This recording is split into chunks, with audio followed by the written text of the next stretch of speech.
what happens when you take a storyline from William Shakespeare's Taming of the Shrew, add John Wayne and Maureen O'Hara, and set it in the Old West. You got something like McLintock, one of the biggest hits of 1963. This rowdy spectacle follows the story of G.W. McLintock as he deals with everything from hot-headed ranchers to corrupt politicians. Movie buffs will have a great time recognizing the many familiar faces here. This movie is truly a who's who of Hollywood favorites. Folks, do you know who that is? From director Andrew V. McLaglen, here's McLintock. Where skies are blue.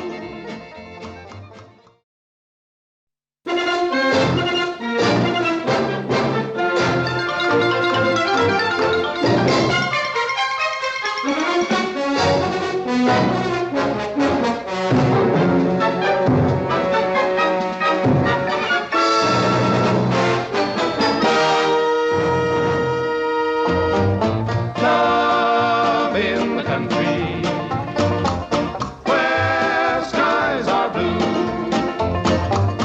All you'll be dreaming of are the birds and the bees and the flowers and the trees till you're up to your knees in love. There's a tree house in the meadow below the mountain peak, the perfect place for lovers when they play hide and seek. There's a covered bridge at Cripple Creek where the horses always stop. Between the treehouse and the covered bridge, that's how Mom and Pop are making love in the country, where skies are blue. All you'll be dreaming of are the birds and the bees and the flowers and the trees till you're up to your knees in love. There are roses on the trellis and the scent of new mown hay. The clinging vine is jealous on the fence across the way. There's a great big yellow moon above and a breeze to sing a song. Between the roses and the yellow moon, a fella can't go wrong if he makes love in the country, where skies are blue. All you'll be dreaming of are the birds and the bees and the flowers and the trees till you're up to your knees in love.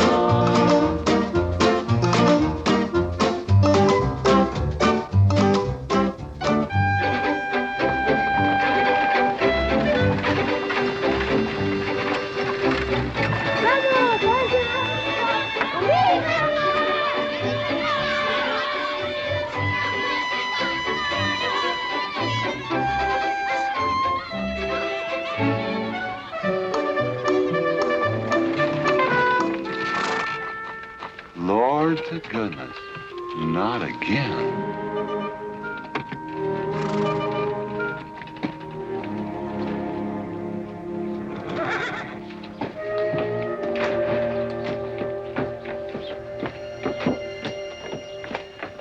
Howdy, Drago. Morning, Curly.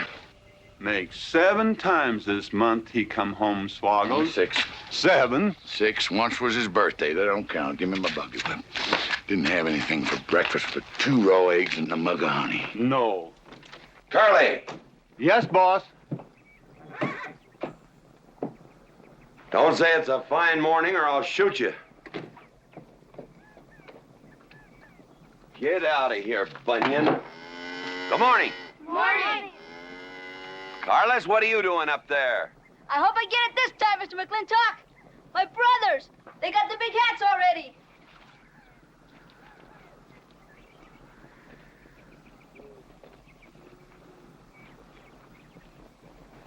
All right, let them have at it.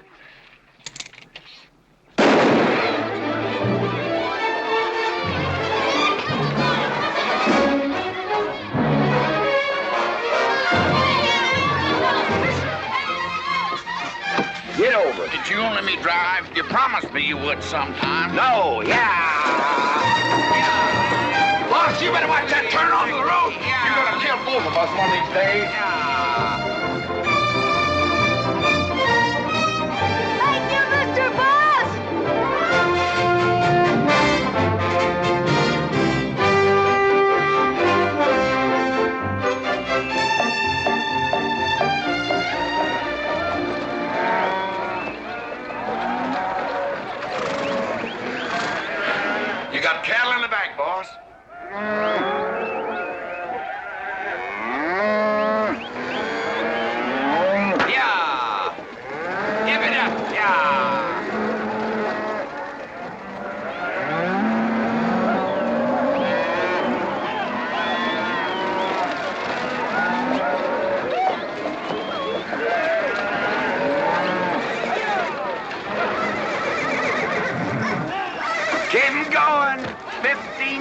bound all the way to Kansas City.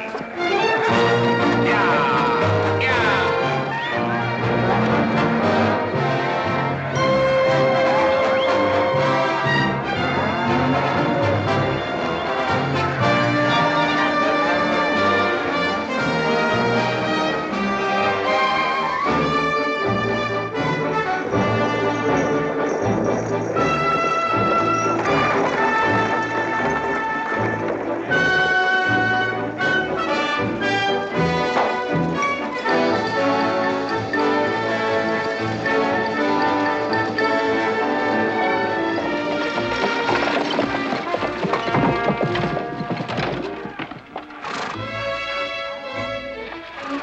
Now, boss, there's one old pensioner I wished you'd pass up.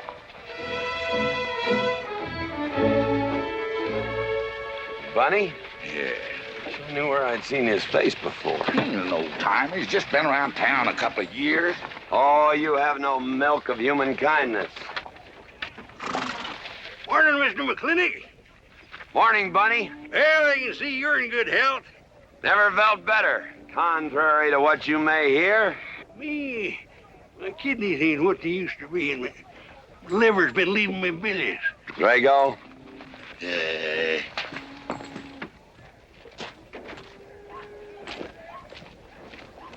Hello, Ben. Hey, McLintock. Drago, throw that in the buggy. Yes, sir. The scrubby bunch of Sooners, huh? They are at that. Well, it ought to make Douglas happy, lining his pockets with land fees. What are we gonna do? I don't know what you're gonna do, Ben. Me, I do nothing. 200 families. Quarter of beef a week per family. If they last 2 years, that can be a sizable number. I got 20 head to 1 of any other brand on the Mesa Verde. I'm not hollering. Some of us haven't got all the money in the world. Some of us ain't old and tired and feel like being put upon. You interest me, young Ben. Go on. So the first time I find one of our hides wearing our brand hung on one of them settlers' fences, I aim to kill me a plowboy. You do what you want, McLintock. We'll do what we want. Fellas my age generally call me G.W. or McLintock. Youngsters call me Mr. McLintock. All right, Mr. McLintock. Not because I'm afraid of you. You're the big he-stud of this country. And I reckon a fella my age should call you Mister. Full grown now, G.W. He's a half owner of the spread. I made him a full partner the day the doc gave me the long face. Well, you want him to vote the first time this territory becomes a state, don't you? Of course I do. These settlers get burned out, there'll be a lot of hollering that this country's too wild to be a state.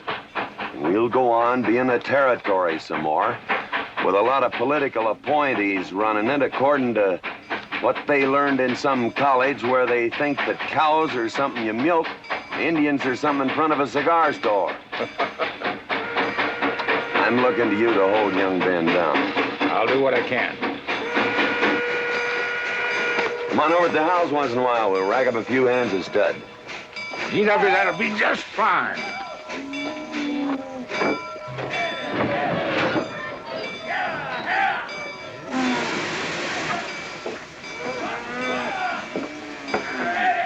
It's a nice morning, ain't it, boss? Everybody's entitled to their own opinion. Like that again, eh? Here's something that'll cheer you up. About 1,000 head. I figure they'll bring about 1,250. They're not as fat as I'd like to ship. They all off the North Range? Yes, sir. Settlers. Every one of them with a plow and a Bible. Not the slightest idea what the range is for. Drago! Drag out that hog leg. Yes, sir. Give me some attention. Yeah! People, people, people, people.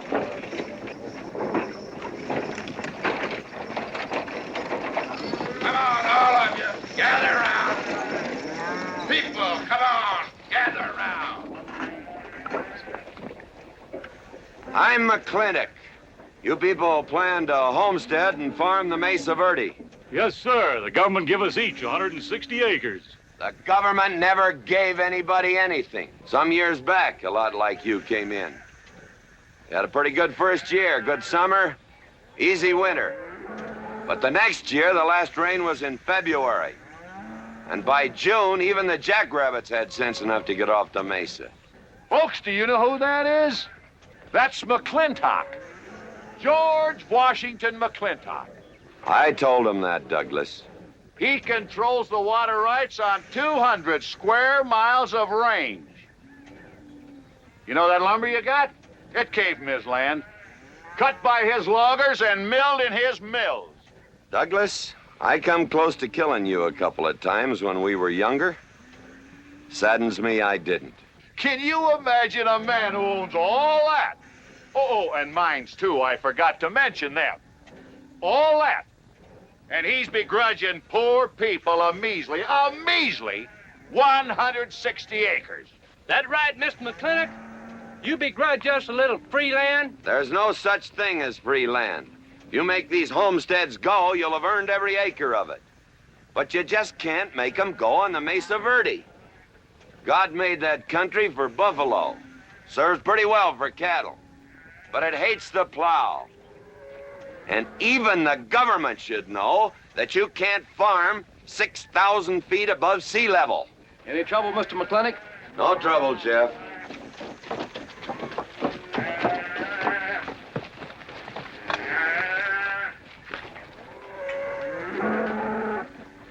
How about you, Douglas? Douglas? Just plain Douglas, eh?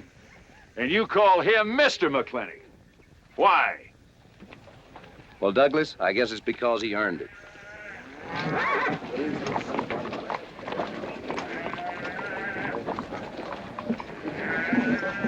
Mr. McLintock? Yeah? I'm a good hand with cattle, Mr. McLintock. I'd like a job. Well, you look strong enough. You come in with those Sooners? Well, yes, sir, but we don't have a homestead. And... Can't use you.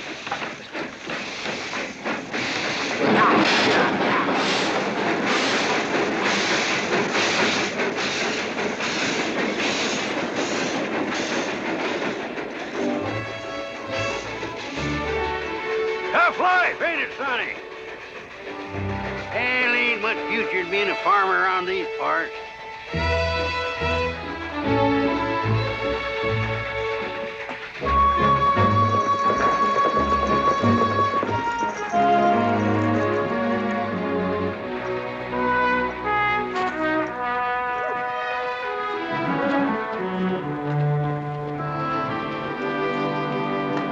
Ladies, this is the finest Chantilly lace available anywhere. Chantilly, Mr. Birnbaum. Well, believe me, it's the best. Oh, excuse me, please. Look around. Take your time. Drago, I got 1,000 Havana cigars and 12 of those hats for you over there. Them 12 big hats ain't gonna last long the way some folks have been dipping into that red eye these days. Uh-oh. Good morning, GW. Good morning. I stole some stick candy. Please, help yourself. Come on in. Davy, you can forget about saddling up the horse. Come in here. Problem? Yes. Well, if I were blacks, I'd move Queen's Bishop to King 4. Yeah, you might be right. You know, I was just starting to work this out when the letter came. Letter? It was... What happened? Don't you want me... Morning, Mr. McLintock. Morning, Davy. You being here saved me a trip. Oh, that hat and suit of clothes you picked out for my birthday? Well, instead of this cowboy hat, I'd like to have this one. If it's, all right with you, sir. Oh, that's all right with me, Davy. Of course, that looks like the kind of a hat a fella'd wear down Main Street to start a fight. Oh, I don't need a city hat for that. All I have to do is walk down the street and some wiseacre will call me an Indian, and just like that, the fight's on. Davy, the letter, it's for you. And you are an Indian. Yes, I know I'm an Indian. But I'm also the fastest runner in town. I've got a college education, and I'm the railroad telegrapher. But does anybody say, hello, college man, or hello, runner, or hello, telegrapher? No, not even hello, knothead. Davy. It's always, let the Indian do it. Will you go out in the store and help the ladies?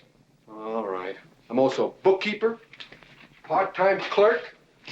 Always let the Indian do it. The lady brought that out here this morning, asked for it to be taken out to the home ranch for you. Handsome lady, kind of tall with red hair. Called me Mr. Birnbaum, just as if she'd never seen me before, and as if that veil that covered her face would keep me from recognizing her. I thought she was in New York or Europe or someplace. So did I. Jake, you better throw on a couple extra cases of the boss's favorite bourbon. That stuff sure gets used up fast out at our place. Which reminds me, you better start tapering off. Catherine's in town. Katie?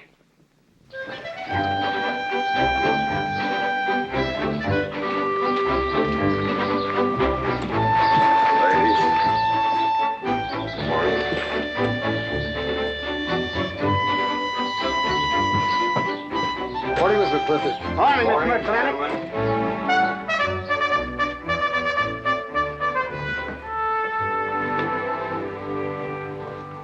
Good morning. Hello, morning, Mac. Darling. Pomeroy, Morning, GW. what are you doing in here? Why aren't you out at the desk? Helping out the bartender. Yeah, I see a busy day. Give me the key to room 17. What? 17, and don't advertise it. Here they come, Mr. McLintock.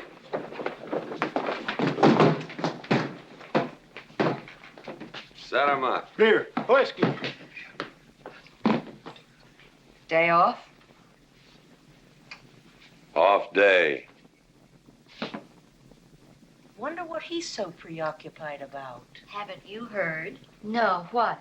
Katie's back in town. Katie? Yes, dear. The social arbiter.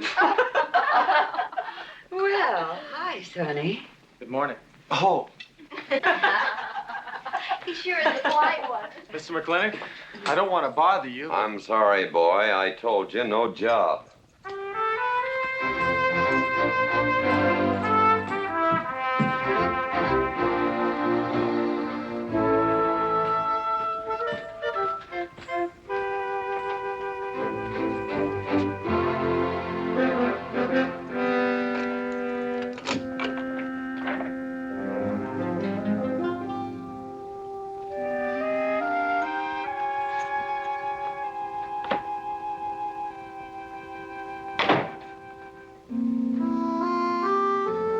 Catherine? George Washington McLintock.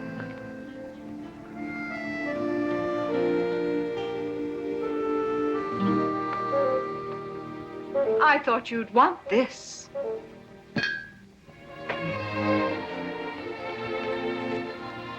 First dig of the spur. But who am I to upset your plans?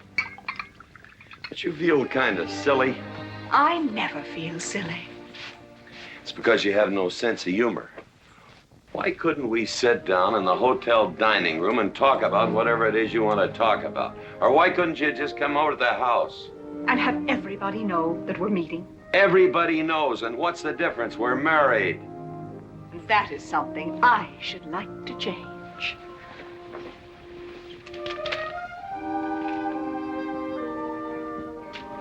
You know the answer, Katie. That isn't why you sent for me.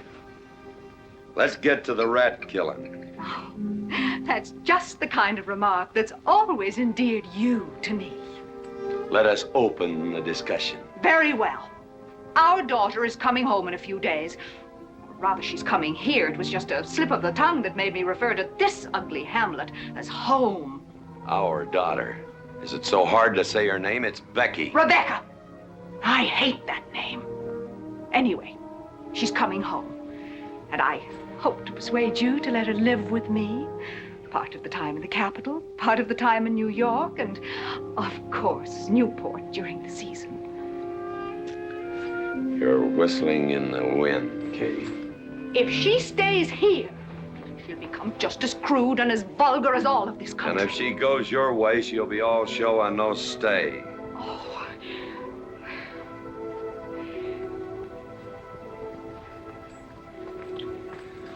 No go, Kate. I hate you. Oh, how I hate you. Half the people in the world are women. Why does it have to be you that stirs me? Animal. That's the story. I saw your picture in the paper at the governor's ball. You were dancing with the governor. At least he's a gentleman. I doubt that. You have to be a man first before you're a gentleman. He misses on both counts.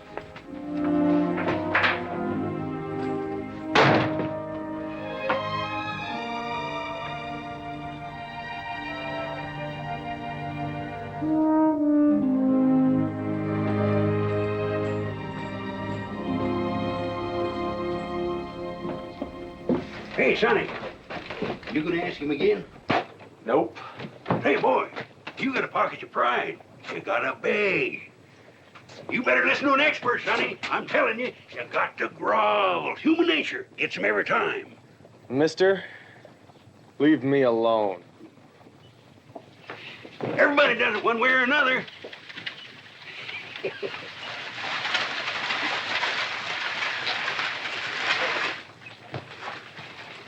About that job, Mr. McLintock. I already told you, son, I've got no need for farmers or use for them. Just 1 minute, Mr. McLintock. My father died last month. That's how come we lost our homestead. I've got a mother and a little sister to feed. I need that job badly. What's your name? Devlin Warren. Well, you got a job, son. See my home ranch foreman. He's over at the corral.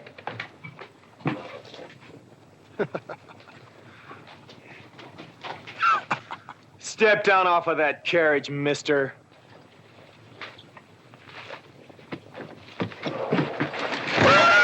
Hold that hog leg.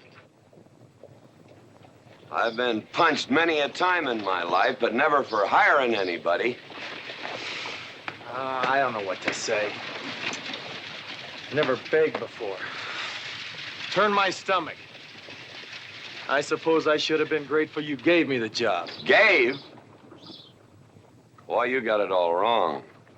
I don't give jobs, I hire men. You intend to give this man a full day's work, don't you, boy? You mean you're still hiring me, Mr. McLintock?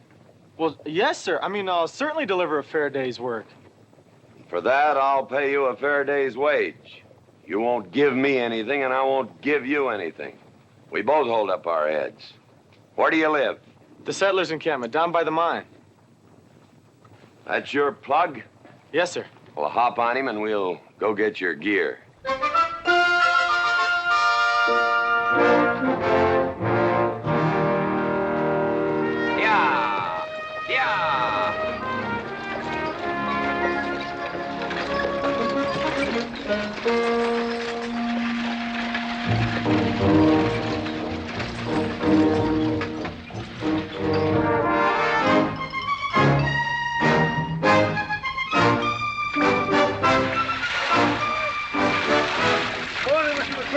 Morning, Mr. Poor Boy.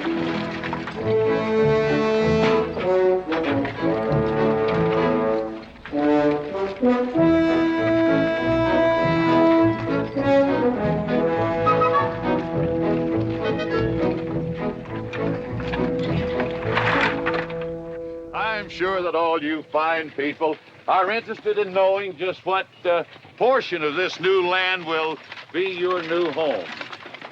Oh, Jones and McAllister, since you've been more or less the leaders of our group, I'd like to have you come up and check the exact location. Won't be a minute, sir.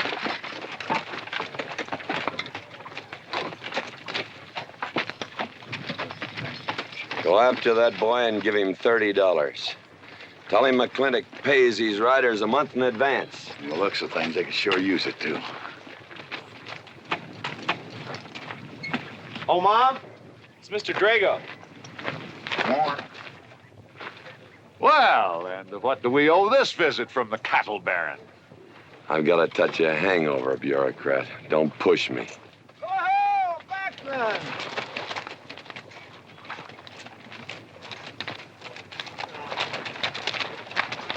Say, those are Indians.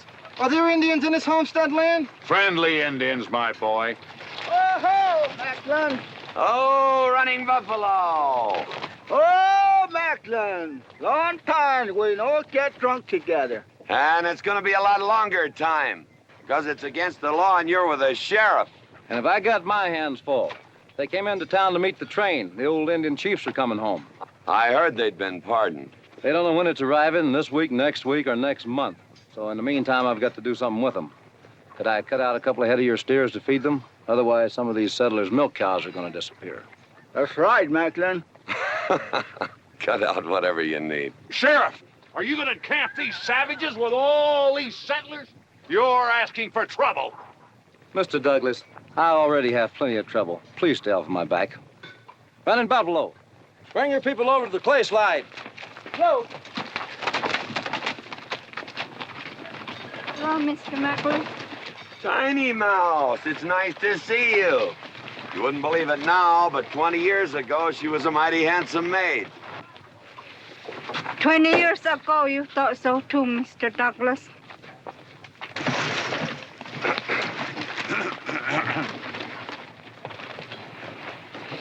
It was just like this. I had a dead beat on old Running Buffalo, and my sharp 50 caliber misfired.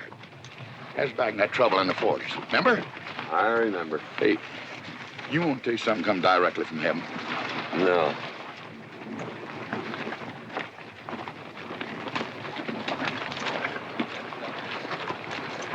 Where'd you get this? That boy's mama baked him. You thinking the same thing I am? She's a widow woman, boss, and she's got a long, hard road home. Hire her.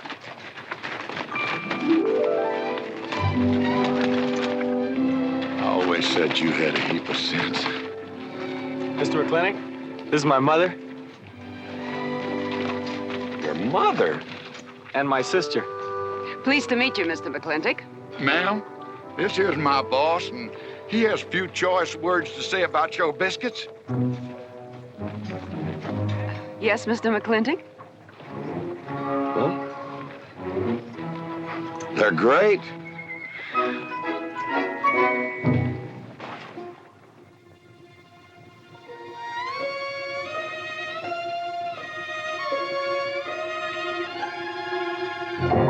Well, you old Cantonese reprobate, how about it? Fire me? I kill myself. I'm not talking about firing you, I'm retiring you. You've been rustling food for us for 30 years.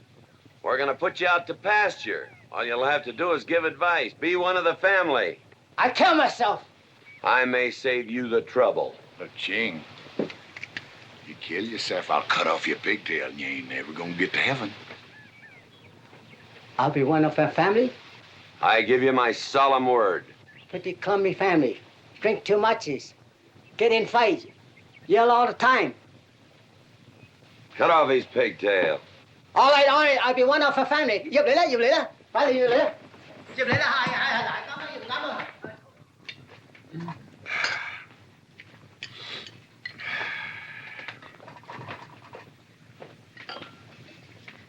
I hope everything is satisfactory. This is such a big house, it'll take me a while to get used to things. Now, please don't hesitate to tell me if anything is wrong. No bird's nest soup. Otherwise, just fine. Everything went nicely. Who's Finally, having it, fine. ma'am? Best apple pie I ever had. Curly's right, ma'am. Hated to leave that last bite. Shall we celebrate with a drink? Carlos, come in and help me with the dish. Alice, you want to help too? Yes, Jacob. All right, pitch in. Now, I'll wash and you get dry. Is that good here?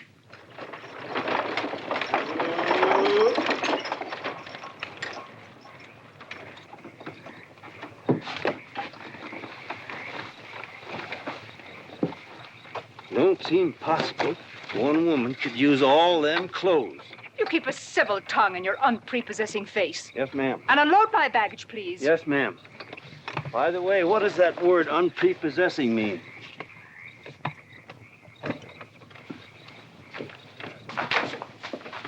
Miss McLintock. Oh, hello, Carlos. Run and help the driver with my luggage. I couldn't trust anyone else in this house to do anything correctly. Luggage? Give him a hand, Curly. Yes, boss. Mr. McLintock? Are you moving back in? Yes, but nothing has changed except my place of residence. And I'd be willing to put up with savages rather than be denied the company of my daughter. And I'm proving that by moving in here. Mr. McLintock, since it's my first day, would you excuse me if I, Go ahead. Oh, Catherine, this is Dev Warren. He joined the outfit today. Please, ma'am. Thank you. Well, how refreshing. A polite young man here. Where did he come from? He's a farmer. A farmer? Well, I'll be doggone.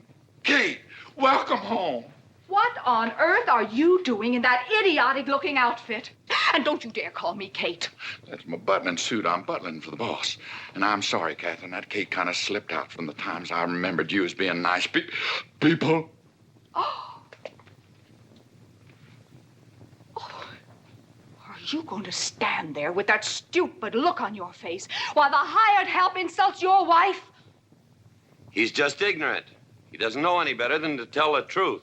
And I can't help this stupid look. I started acquiring it as you gained in social prominence.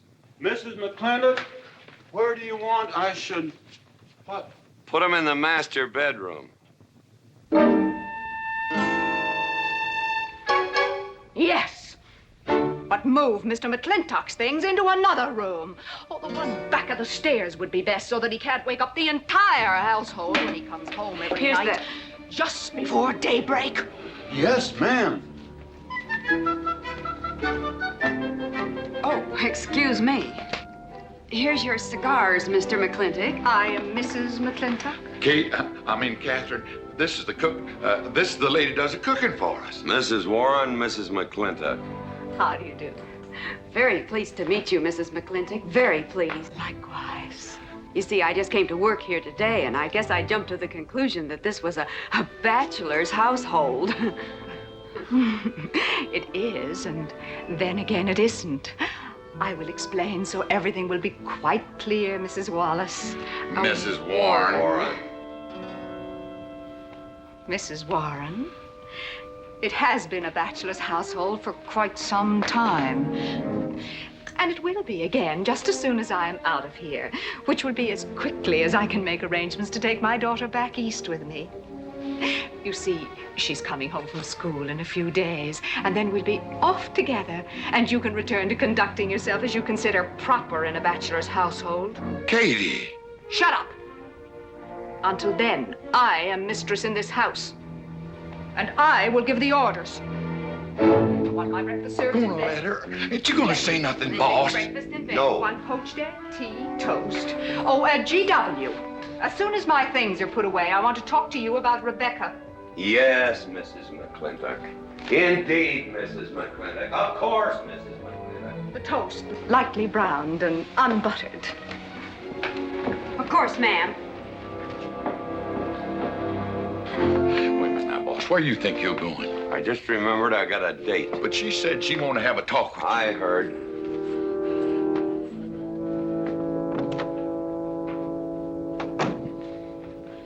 Good evening, Lem. Good evening, Mr. Mack. Yep.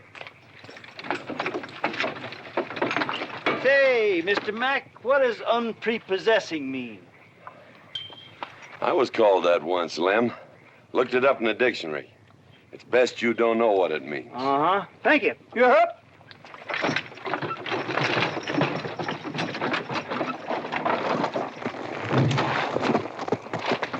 Hey!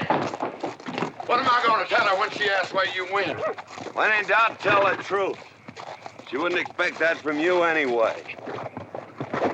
Where's Mr. McLintock going? There he goes, burning his last bridge.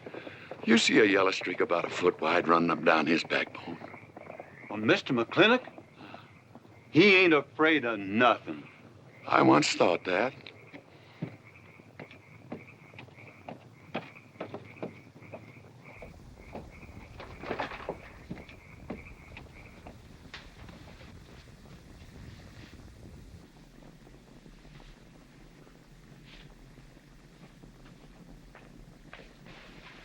Drago? Yes, ma'am. Was that, He took off, lit out. I told him I wanted to talk to him. Yes, ma'am, I was standing right over here when you said it, and I was standing right out there on those front steps when he walked up to a horse, grabbed a hunk of mane, stepped up on him, and sunk spur. Where did he go?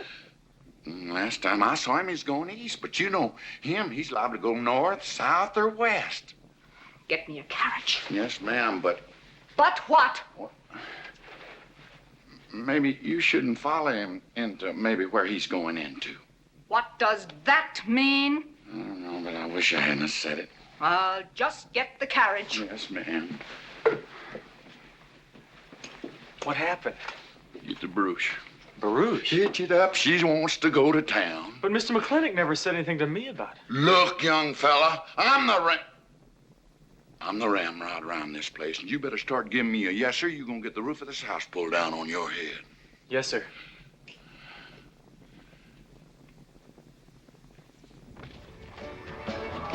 Hello, Davy. Hi, Mr. McLintock. New broom, eh? Big clean. Hello, Bunny. How is everything? Oh, fine, fine, Mr. McLintock. I'll get you next time.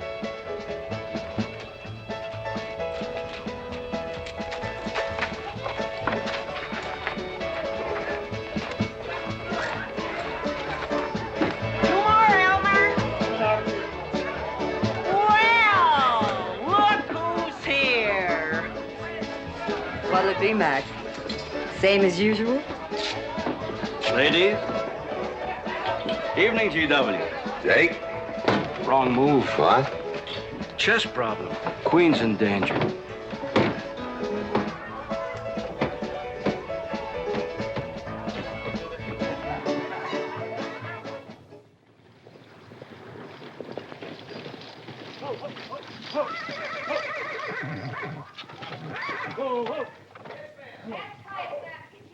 I suppose you can do that.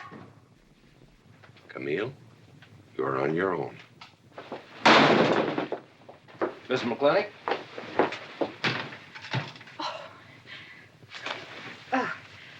I'm Camille. Camille Reedbottom. I'm learning the game of chess. Thought it would give me something to pass the time. See, I have nothing to do all day long, and I just remembered something.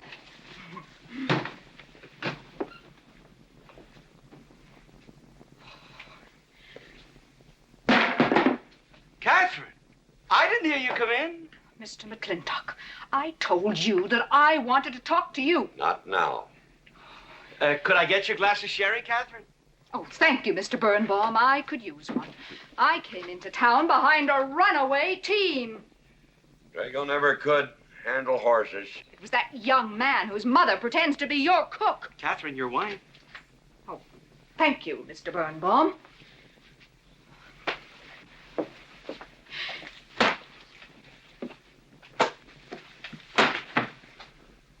Now, Mr. McLintock, we have an awful lot to talk over. First thing I learned about Indian fighting was to wait for daylight.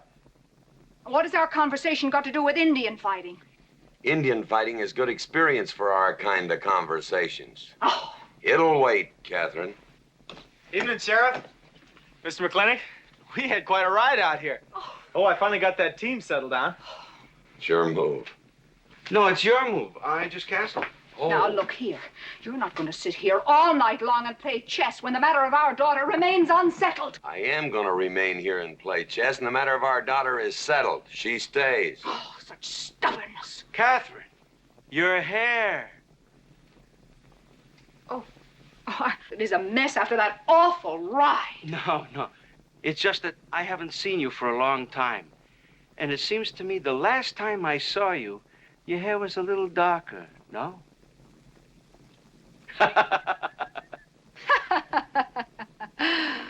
It's a funny thing that tricks a man's memory will play, huh?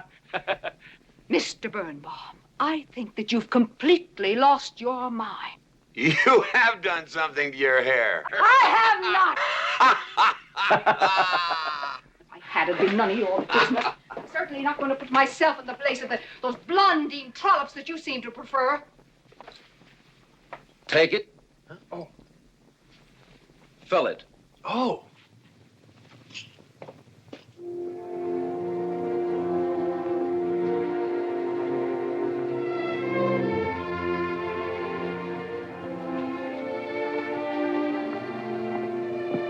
Morning. You fellas still at it all night? Well, McLintock never quits. But a Birnbaum has to. Besides, the game is over. You got me. Oh, no, Mr. Birnbaum. You still got a good game. Oh, you play chance. Please, take 'em.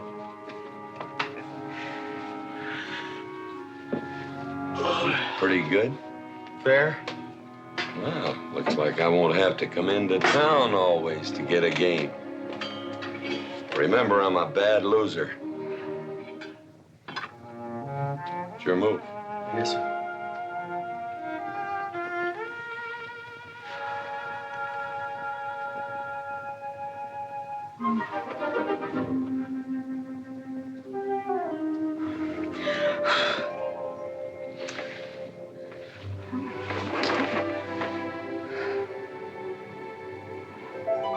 Good morning. Good morning.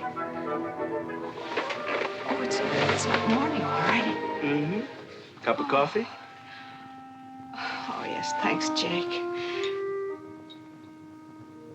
You're welcome, Catherine. Got any cream? Canned cow's milk. That'll do.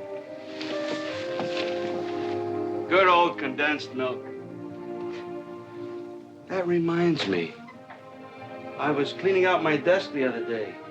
I found something I wanted to return to you.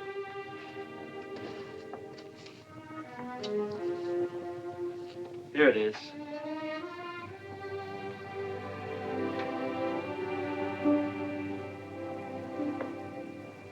It's a medal, remember? From the President of the United States of America to First Sergeant Michael Patrick Gilhooly for bravery above and beyond the call of duty. It's your papa. Reminds me of the first time I ever saw you. It was over 17 years ago. You walked into my store, not much bigger than the bundle you were carrying. And in the bundle was the most beautiful baby I ever saw. And was she hungry? You walked all the way from Superstition Creek just to trade me that medal for a case of canned milk. GW was off somewhere as usual, fighting Indians. Sheriff!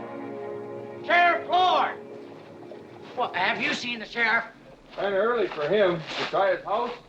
Why didn't I think of that? Looks like Birnbaum's is open. Maybe somebody in here knows. So there you are, Sheriff. I told you you were headed for trouble. Trouble? I want to know by whose authority you let those Indians stay in town. Those savages are wards of the government, and I am the representative of I that told Sheriff Lord that he could put him up down by the clay side. Because the town's named after him, he thinks he owns it. Well, you check the books in the recorder's office, and you'll find I do own a fair piece of it. Agard, if you knew anything about Indians, you'd know that they're doing their level best to put up with our so-called benevolent patronage, in spite of the nincompoops that have been put in charge of it. Those Indians need my permission to leave the reservation. Those chiefs have been giving orders all their lives. It's pretty hard for them to understand that they have to hold up their hand like a schoolboy in a classroom. The law is very clear. I told you you'd get no satisfaction from these people. But we'll get the girl back. Girl? The girl the Indians kidnapped. But don't worry. I armed the settlers and set them to rounding up those red devils. What is this about a girl? Millie Jones, one of the settlers' daughters. The Indians kidnapped her. That's ridiculous. And you turn loose a lot of farmers with shotguns? I certainly did. You're insane. Let's go, Sheriff. Mr. Douglas, Oh, Miss McLintock. much as I hate to agree with GW about anything, you haven't changed a bit. You're still an hysterical fool.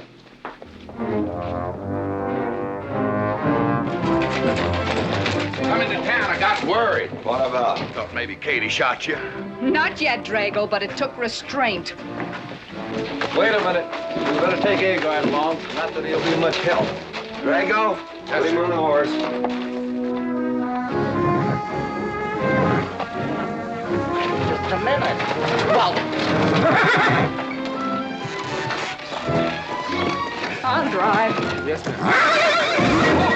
Agard, what are you doing? Agard, this is serious. Stay with him, Agard. Stay with him. Agar, will you stop showing off and getting this buggy? Mercy. Mercy. That horse is a little green.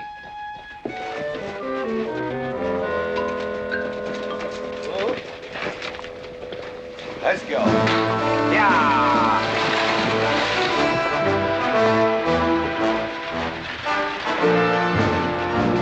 Just where do you think you're going? Don't use that range, boss. Tone of voice with me.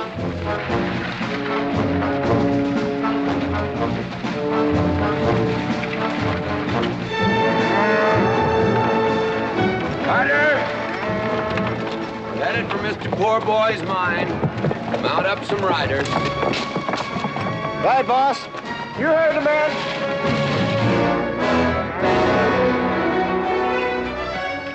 I don't like it, Mr. McLintock.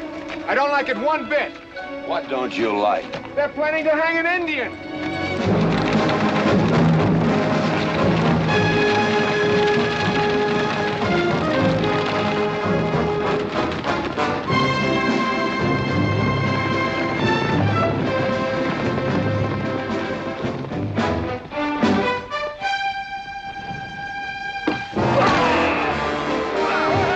Sheriff, very funny. Where's the whiskey?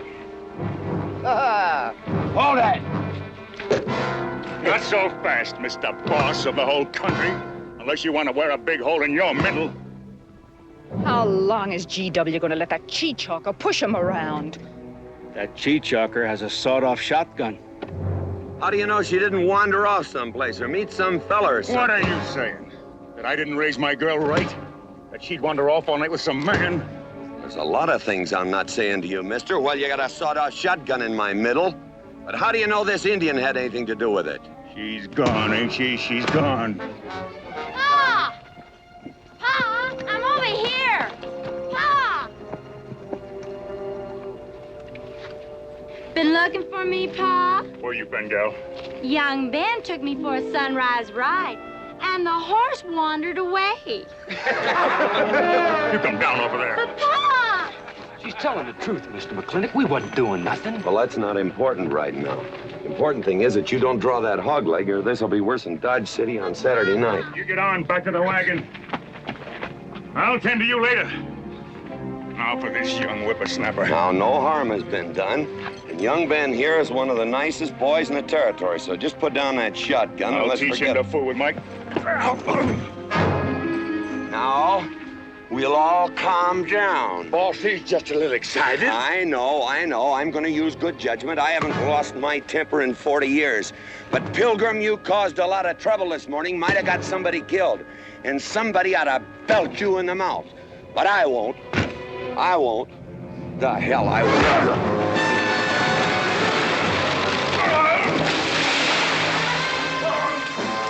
McLintock Rider!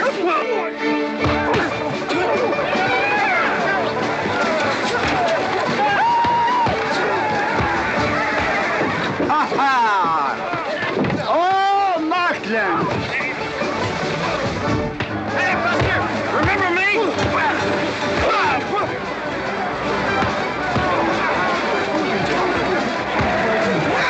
Hello, sir. Nice party.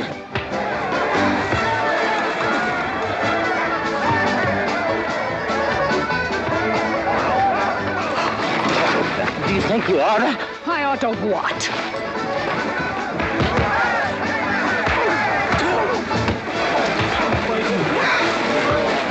Why, you...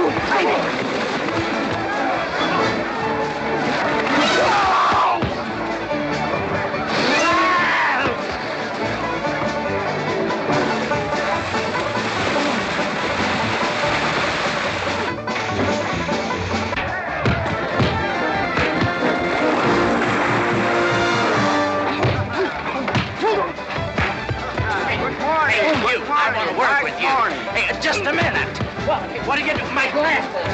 Hey, now stop this or you'll be sorry!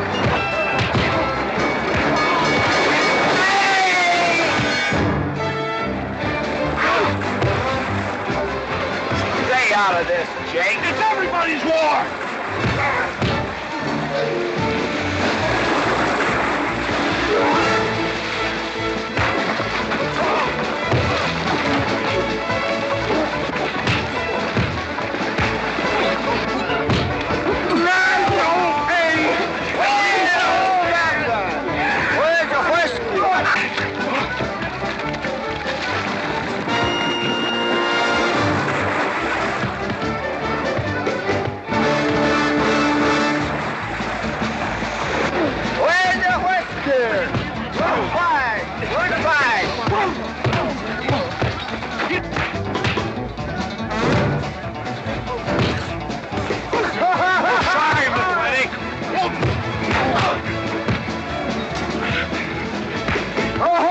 McLaglen. Thanks. Ha-ha! It's very funny. Yeah, very funny.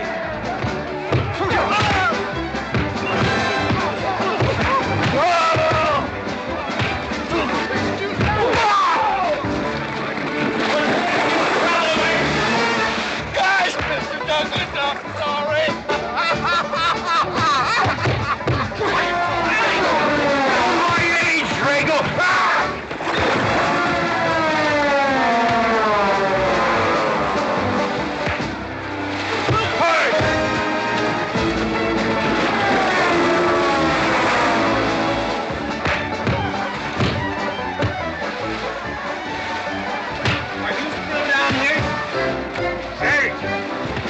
Horse wanted away, huh? Honest, Mr. Jones, honest. Oh, get out of my way.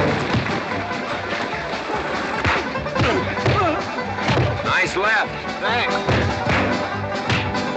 I went to college. For this, you don't need college.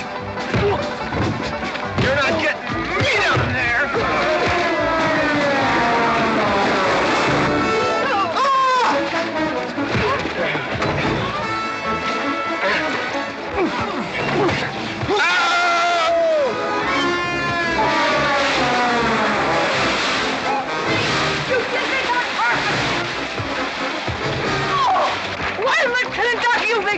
Good morning to you, Mrs. McLintock. Buddy, you big... Yowie!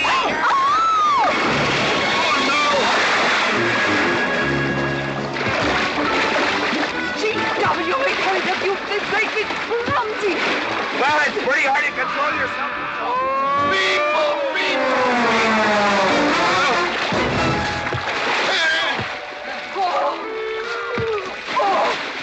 Oh, McLaglen. Oh, McLaglen. Good party. But no whiskey. We go home.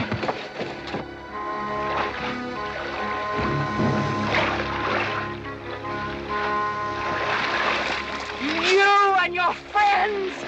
Well, we at least saved your hat.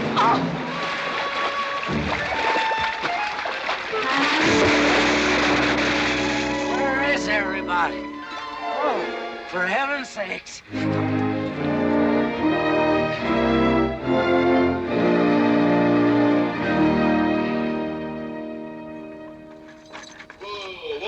Brago, will you never learn how to handle a team? Yes, ma'am, I'll sure try. I'll tell you that now. Try my family. You want to lose your pigtail? I lose face. Lousy lot of tips. You want to lose more than that? Kate, Yes? we could be a big help to one another. Like what, may I ask? Well, we could wash the mud off of each other. We used to have quite good times doing that sort of thing. There are a lot of things we used to do. Good night, Mr. McLintock.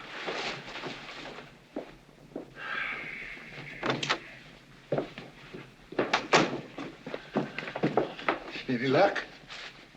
What are you talking about? I mean, divorce. She still want it? Yeah. You know something? Women are funny. She fought like a wildcat on your side out there this afternoon. Come home, she slams the door in your face. That divorce business, is that what you get when you pay a woman not to live with you? That's about it. Some women I've known it'd be worth it. You know, if we had any moral character, we wouldn't be standing here covered with mud drinking when we should be washing. GW. Drago.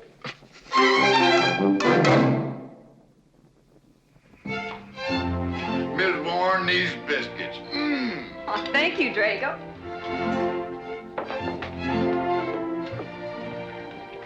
Good morning, Mrs. Warren. Good morning, Mr. McLintock. Breakfast for the boss? If that's the way you want it, Mr. McLintock.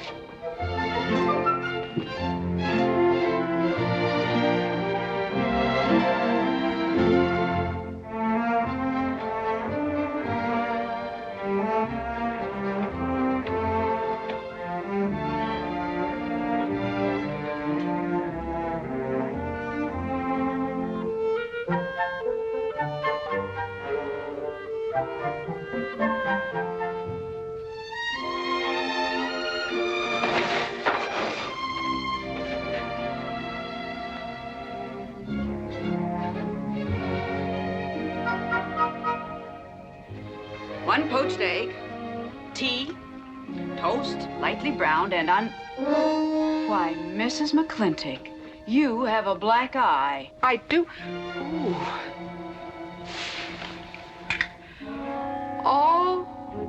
Oh, and Becky's coming home today. And that's not all.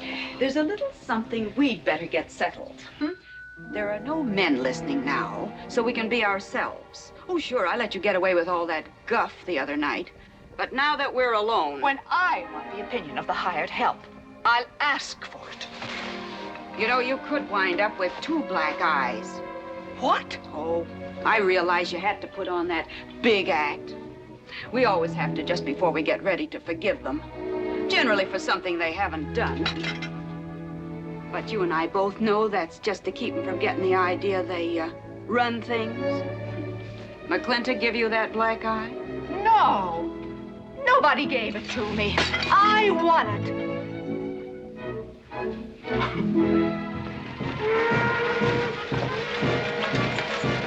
Morning, Davy.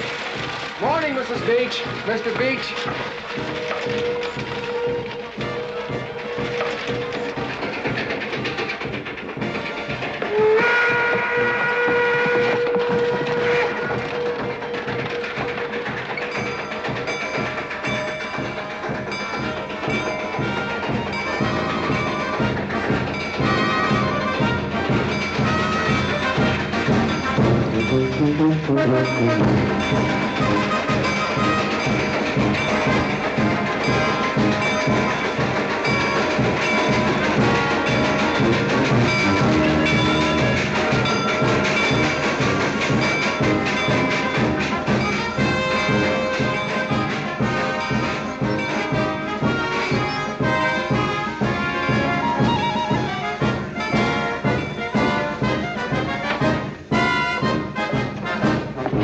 Why, Miss Becky, welcome home.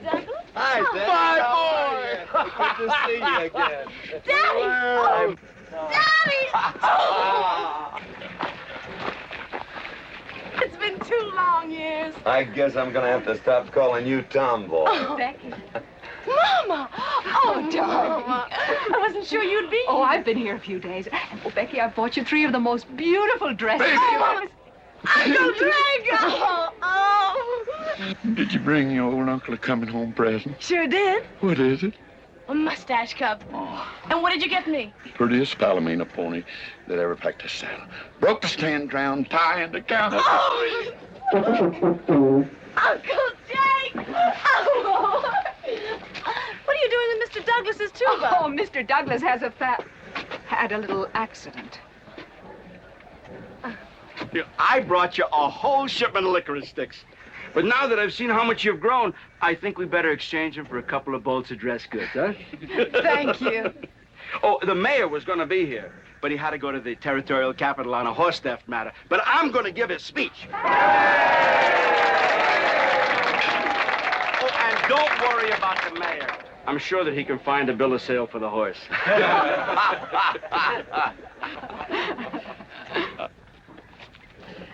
Ladies and gentlemen, we are here to welcome the fairest...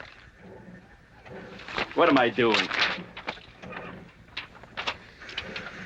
We are here to welcome back the prettiest girl that was ever born in McLintock, or in any part of the territory.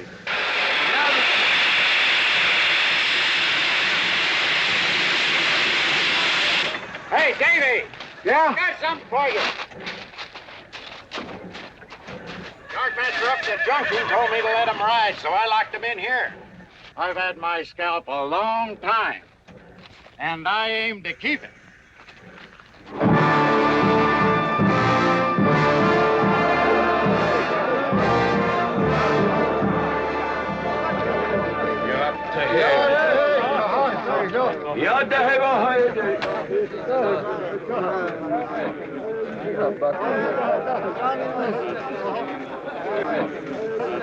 And now she's come back to us. Gone are the pigtails, but the freckles are still on the prettiest face that was ever born in McLintock.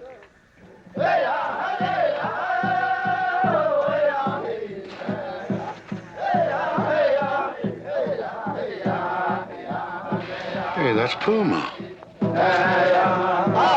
And it's true. The government did turn them loose. Good old Puma. I'll never forget when he brought G.W. home. Your father had a hole in his chest and 104 fever. Of course, they weren't very mannerly about it. He came past the house at a high lope and threw him on the doorstep. And you do remember them good old days, don't you, Katie? Catherine.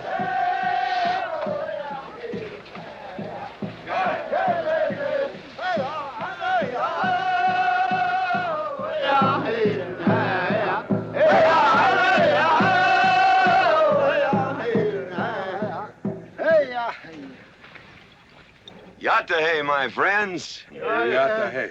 Puma, honored enemy.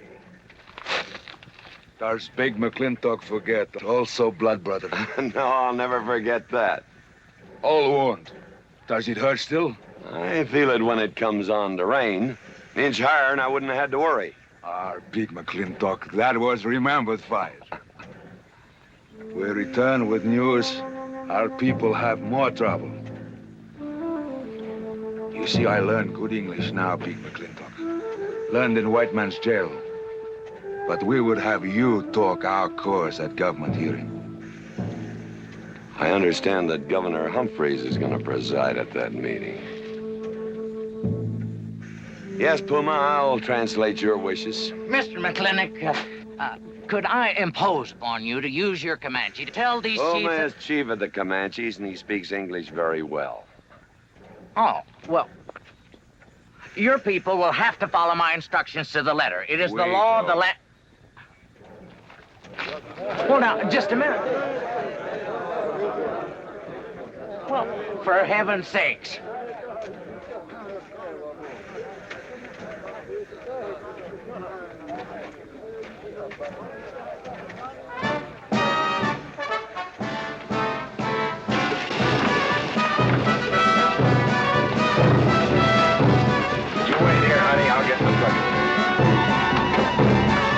McLintock party? Surely. Will I see you there, Beth? Of course, Davy, and you can have the first day. Sis? Don't want any sister of mine talking to strangers. Davy's not a stranger. He clerks in burn barns. He's an Indian.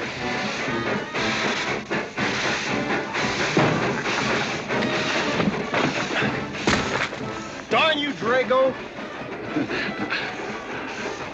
Now look what you've done. Baby, this is Devlin Warren. He works for you, Papa. Dev, this is Miss Becky McLintock. Those are my things. Yes, ma'am. Oh, I don't known you anywhere, Miss Becky. What do you mean? Oh, I mean, you look so much like your mother. Well, even prettier. Oh, Mr. Warren. Mother's much prettier than I am. Many a fight started with words like that. Come on, get in the buggy. Hello, Ching. We got cherry pie for dinner. I'm not cooking. No, he's not. Junior!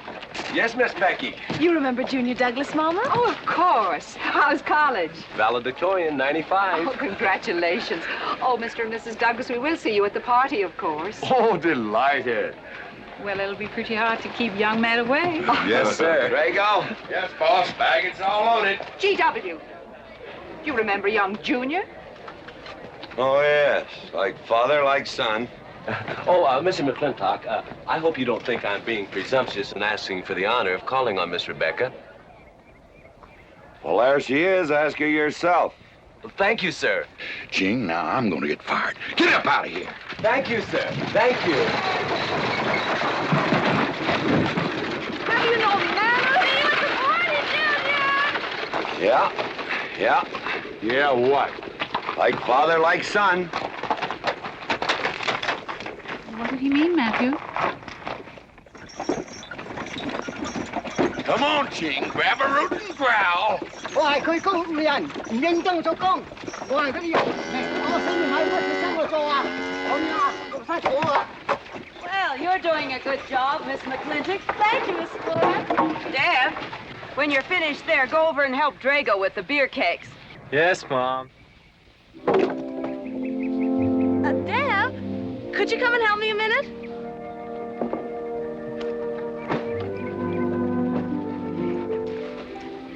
I certainly was surprised to hear you went to college. Why? I don't know. Junior says Purdue's a good college for a backwater place like Indiana. Well, he did indeed. Oh, could you do this? I can't reach it. Why didn't you finish college? Lack of funds. My father got sick and he had to come out west. So he took out a homestead. You know, your mom's sure cute. It's too bad you didn't inherit her eyes.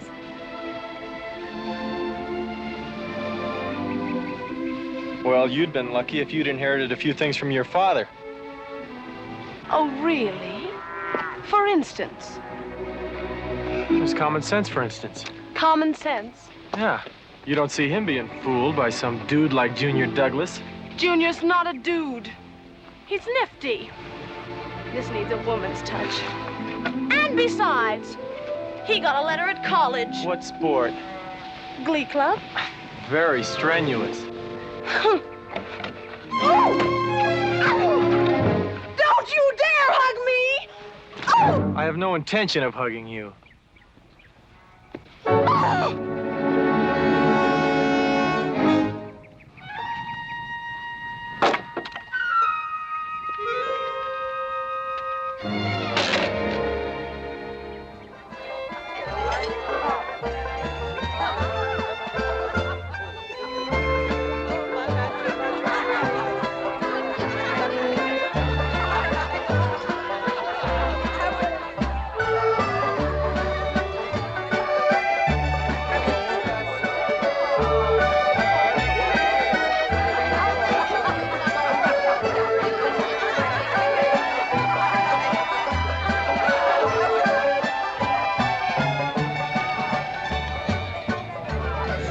Ladies all look lovely, Catherine.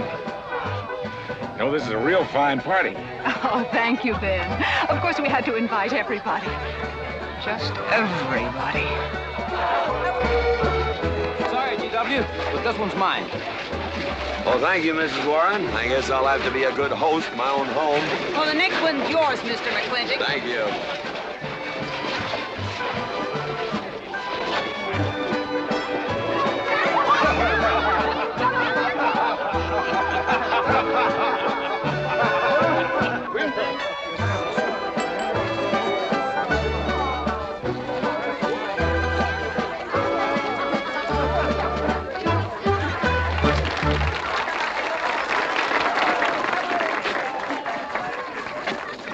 Drago, go and do what I told you to do. Oh, Katie. Catherine, do as you're told. Oh, Drago, do this. Drago, do that. Yeah! People! This Douglas feller. Drago! Yes, ma'am. Matt Douglas, Jr. is going to bring you folks some of the latest terpsichorean dance steps, brand new, brought by him directly from New York City. All right, Mr. Fiddler.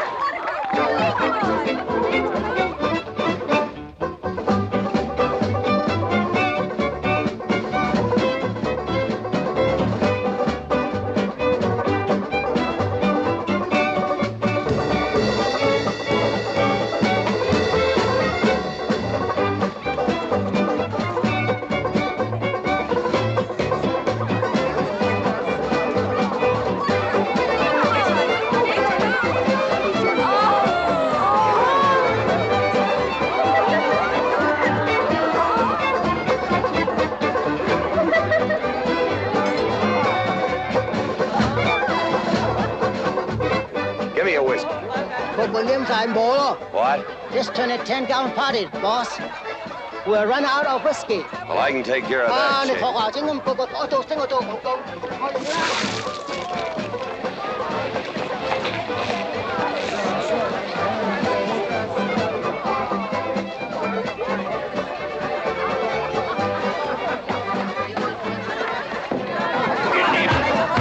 Indian.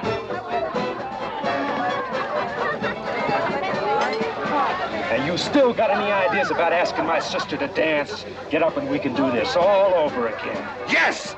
That's enough. You fought it. It's all over. Quit butting in, Birnbaum. He's a hard man, not your son. Look, you fought him fair and square. I don't think it was so fair and square. Well, you want to take up where he left off? If I did, you wouldn't find it so easy.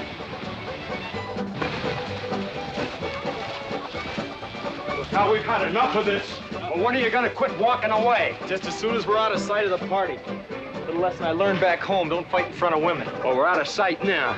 So we are.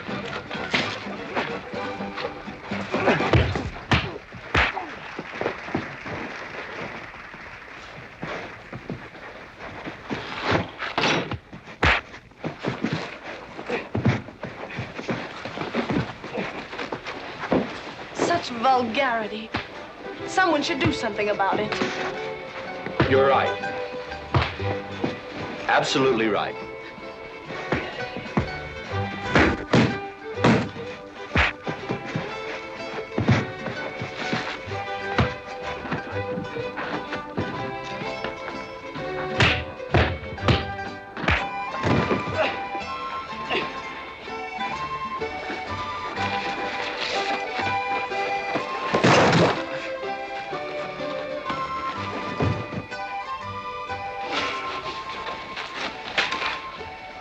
Young Ben?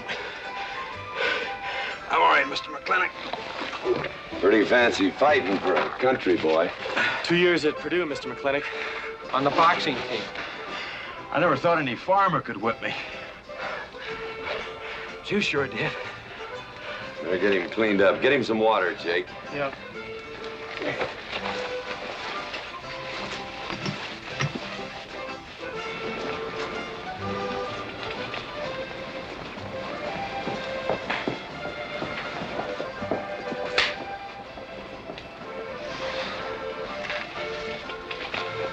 Get yourself cleaned up.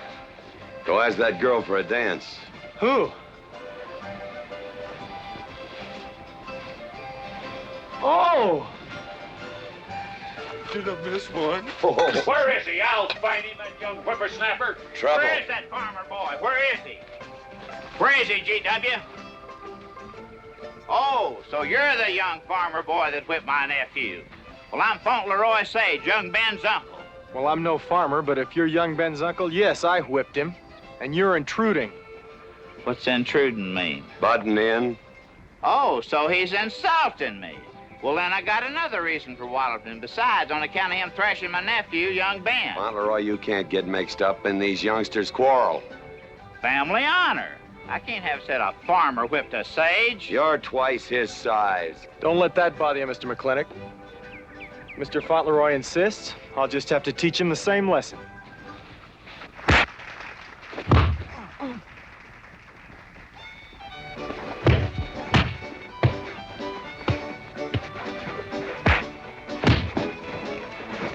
Say!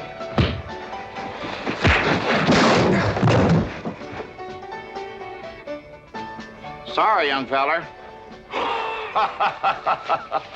Hate to have to do that, young fella. No hard feelings. Not yet. Not yet what? I mean, that isn't all. Now, wait a minute.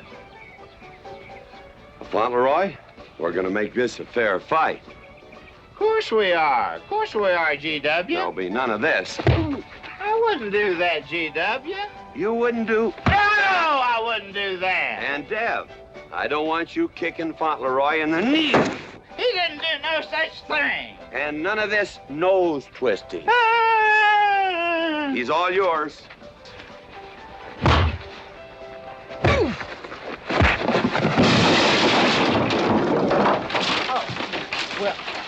Well, where are my glasses? You all right, young feller?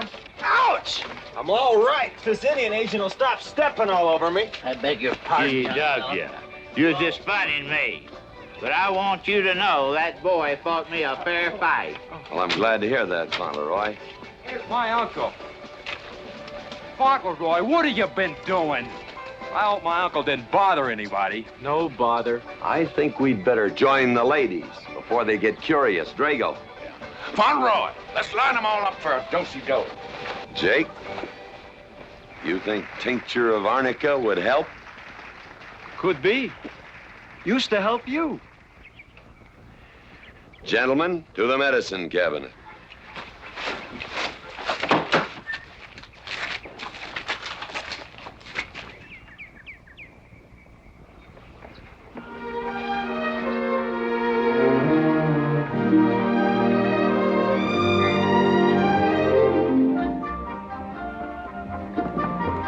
Good morning, Drago. Morning, Davy. You seen Daddy? Took over early this morning with a scattergun over his arm. Went hunting.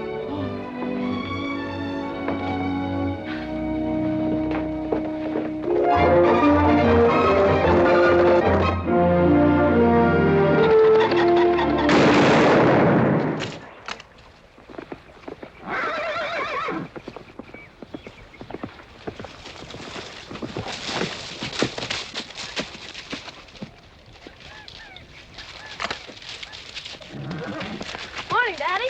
Good afternoon. What gets you out so early? There's something I have to get straight in my mind.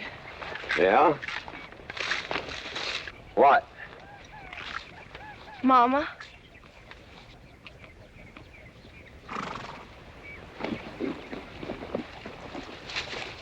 Why'd you and Mama stop living together, Daddy?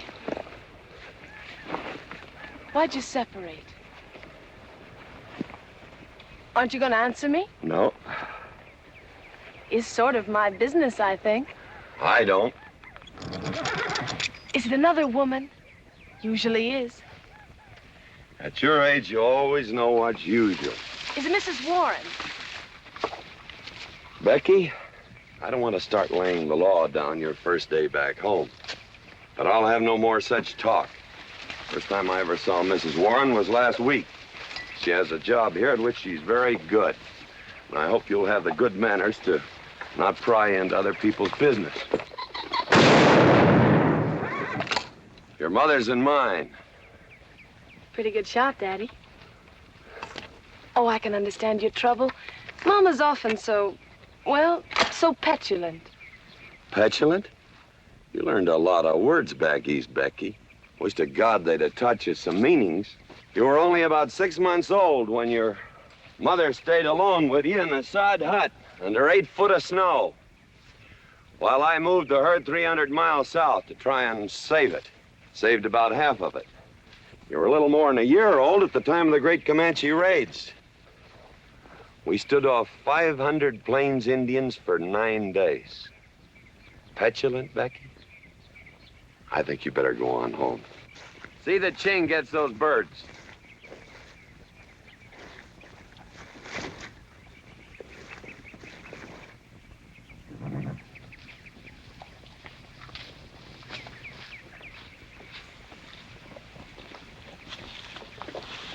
Becky, come here.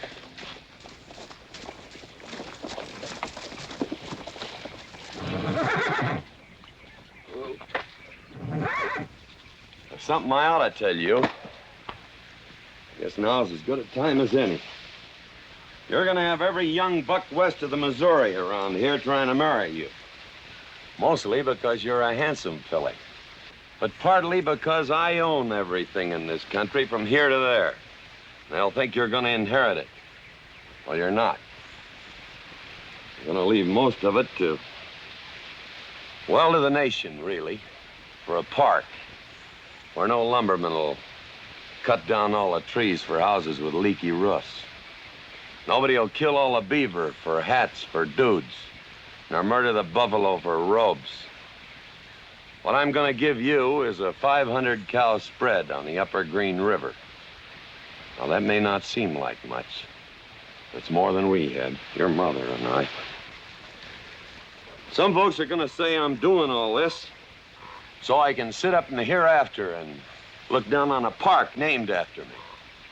Or that I was disappointed in you. Didn't want you to get all that money.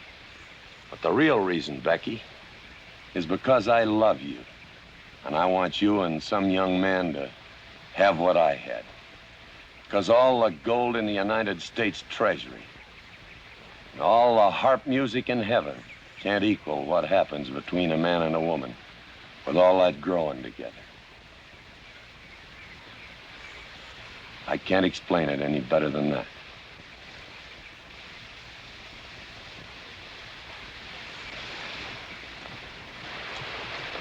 All right, Daddy. Becky.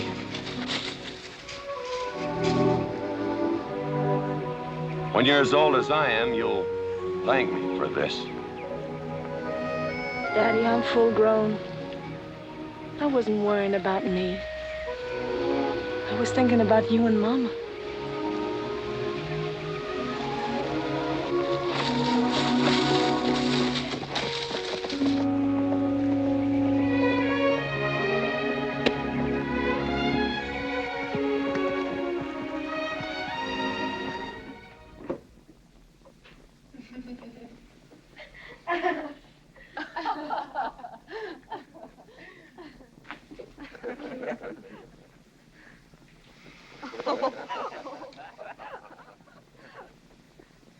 Oh.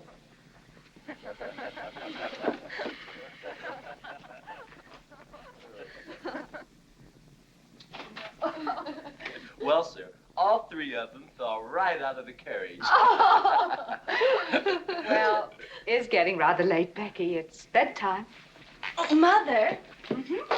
He brought this. He must have intended to use it. Oh, well. Sing us a song. Well, if you really want me to. Gosh, I haven't played in You quite know just right for me. Sure. It's the rage now. Oh. Oh. Dev, what are you doing? Oh. I just thought I'd get another cigar. Well, you've got one in your mouth and two burning in the tray. Not move. Fellas want me to play all the time. You're cuter than a baby steer and softer than a mouse's ear. I want the whole wide world to hear. You're just right for me. You're sweeter than... Oh, no, not that rhythm, Junior. Do it the way they do at the plaza. I know the words. Sure, Becky. Will you sing with me? Of course. All right. I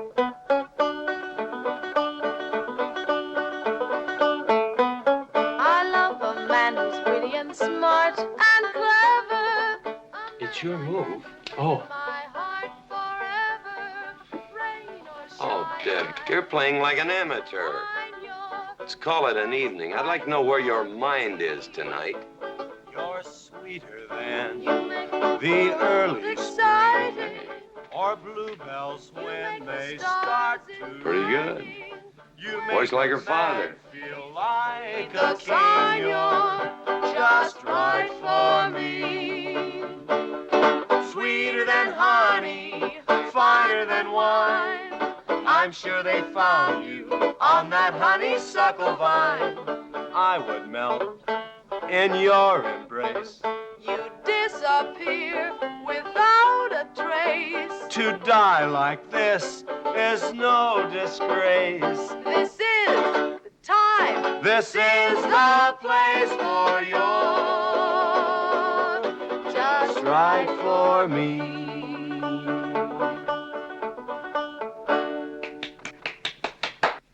Well, that's so good, I kind of hate to break this up.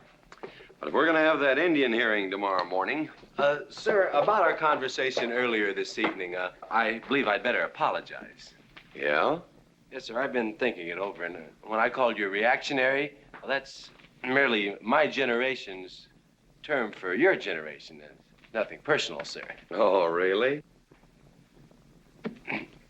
Well, good night, sir. Good night, Miss McLintock. Good night, and do come again.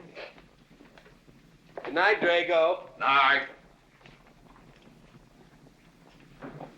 Boss, what does reactionary mean? Me, I guess. He says that anyone that wanted to sell at a profit was a reactionary. Was we reactionaries back in them days when you was selling beef cattle for 6 cents a pound on the hoof? Well, no use arguing with him. College boy.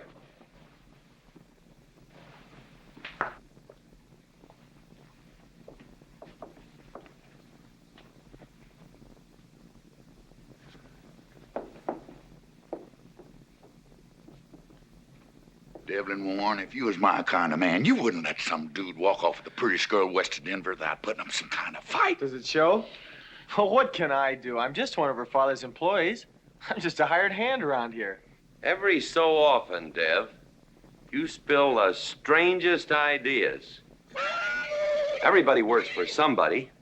Me, I work for everybody in these United States that steps into a butcher's shop for a T-bone steak. And you work for me. There's not much difference. Daddy, the most terrible thing just happened. Junior's horse ran away. The one he rented at the livery stable. Tied up a rented horse by the reins. He's probably back in the stall by now. I think we could get Junior something that he can ride. What I'd rather do, Daddy, is drive Junior home in our barouche. It's a lovely evening, and I'm sure Uncle Drago wouldn't mind driving. I would, and I got the kind of manners don't keep me from saying so, just to be polite. I'll drive him home, Mr. McLintock. And you don't have to come, Miss Becky. I'll see that he gets home safely. I can take care of myself. You got yourself a foot, didn't you? Dev, get the carriage. Drago? I'm going with them. Now you got me wrangling dudes.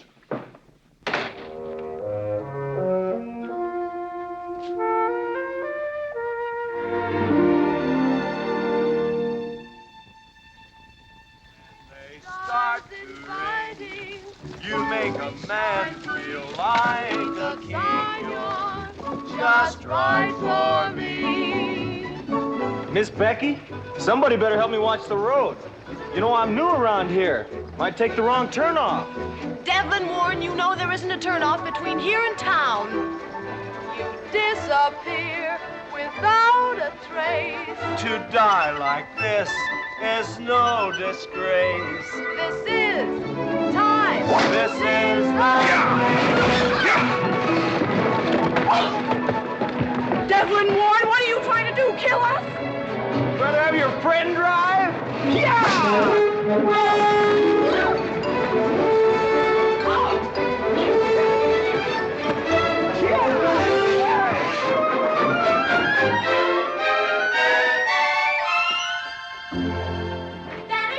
Daddy, I have never been so humiliated in my entire life. I said what I said, and I'll stand by it to the death. Shoot him, Daddy. Shoot him at once. Why? My honor is at stake. Well, now, Your Honor. Absolutely. He impugned my honor. Impugned? What does that mean? Slander. He slandered my honor. He did? I said what I said, and I'll stand by it to the death. He admits it, see? Shoot him. Well, what is he admitting to? Why, he called me a... I won't even repeat the word. I didn't necessarily call you anything, but I said what I said, and I'll stand by it to the death. Well, just for the tally books, what did you say? I said that any girl who would permit a man to kiss her before they're formally engaged is a trollop. He said it again. Shoot him. Now, hold on. No, don't hold on. If you're my father, if you love me, you'll shoot him. Well, I'm your father, and I sure love you. So, Oh, you shot him. You really shot him. Hey! He dies. If he dies, he'll be the first man ever killed with a blank cartridge. We use this to start the races on the 4th. Hey! I'm on fire! Oh, you poor dear. Poor dear. You'd have had me shot in cold blood. But it didn't happen. Yelling I insulted you and all. What you need is a good spanking. Dev! Daddy! Leave me out of this. Well, I think I'll give you what you deserve. You wouldn't dare! Oh, wouldn't I? You'll think next time before you have someone shot. And this kicking and yelling isn't gonna help you. Don't you! Oh, Daddy! Wait a minute! Daddy! Oh, Daddy! Help me! Don't! Daddy! I hate you! Mommy! Oh, GW, was that a shot?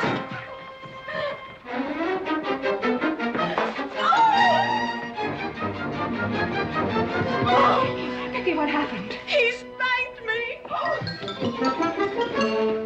You spanked my daughter? Dev.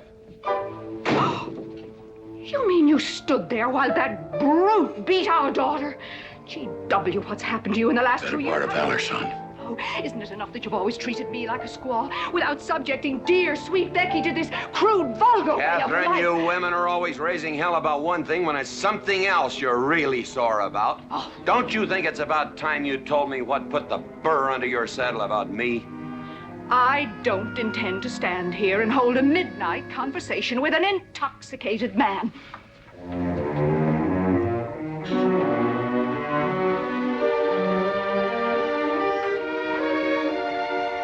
And I am not intoxicated.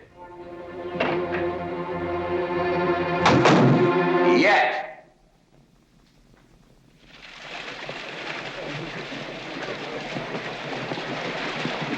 Hello, Governor! Hello, Governor!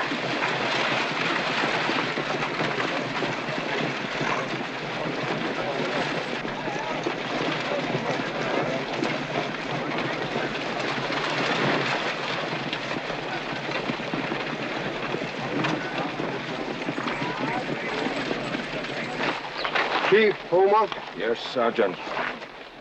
Big McLintock, we know you get us fair judgment. You gentlemen, follow me.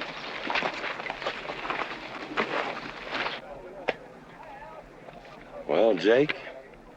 GW?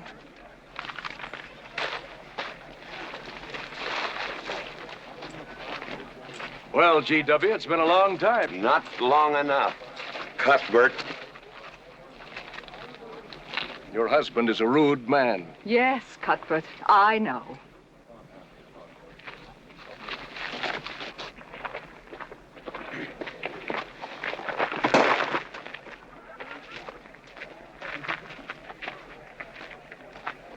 Where you want the Indians, Mr. McLintock? Mr. McLintock is not running this hearing. Sergeant, seat those Indians. Yes. Gentlemen, be seated. You know, the whole tribe here want to come into town. Proceed, Lieutenant. This hearing is now in session. Governor Cuthbert Humphreys presiding. Good luck, Daddy. Afraid it's a packed court. Government Edict number 826. Has ordered that the Comanche Nation be transferred from their present reservation to Fort Sill. It is the government's claim, as filed by Indian Agent Agard, that these chiefs, after being released from prison by a kindly government, did then rouse and incite defiance among the tribe against said order. It seems, gentlemen, that although some of these chiefs speak English, Chief Puma is quite at home in our language, they have chosen Mr. McLintock to be their spokesman. I speak for the Comanche, or rather I offer this translation. Proceed, Mr. McLintock.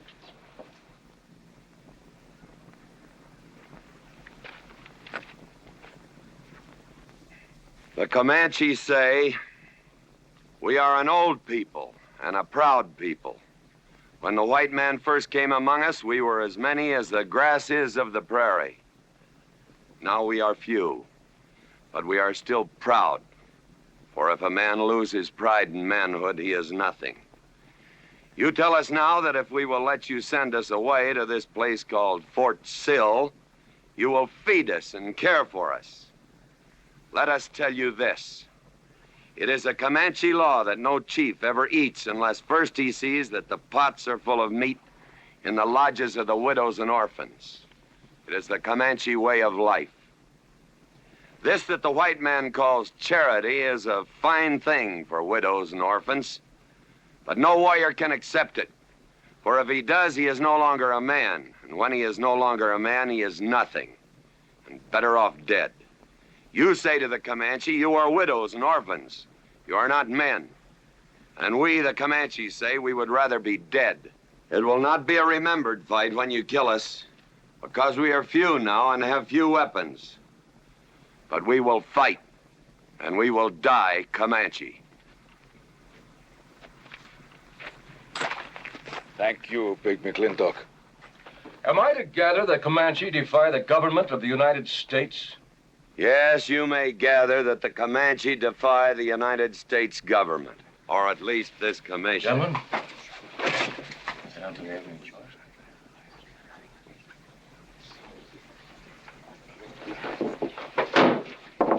it is the order of this court that these chiefs be incarcerated until such time as the detachment of United States cavalry be made available to escort them and the Comanche nation to Fort Sill. This court is adjourned. Oh, McLintock! You are important chief amongst these white people. Sway them. Have them give us few guns to make the fight worthwhile. Let us have one last remembered fight for end of Comanche. I almost wish I could arrange that, Puma. Ahalani cha. Ahalani cha. Sergeant? Yes. Good squad. Carry on. Gentlemen.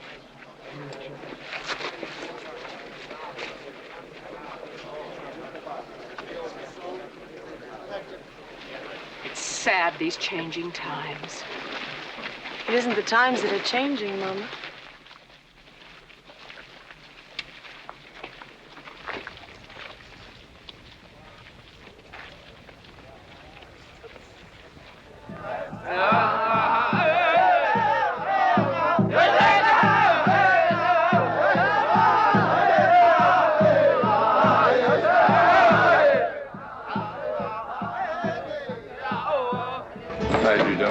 Hello, Lem.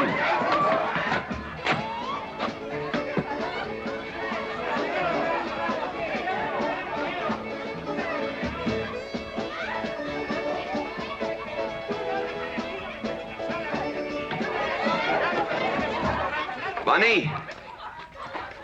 Oh, howdy, McLintock. Hey, figured you'd be belly down drunk by now. I've been doing some drinking, Bunny. Is that boxcar still on the siding? Well, sure, but... But what? Well, I don't like it. You don't, eh? You figure if them Indians get out there and lead the cavalry on a wild goose chase, that great white father's going to get nosy. Get nosy, and he'll investigate. And when they find out how that side-saddle governor's been messing things up, they'll give those Indians a fair trial.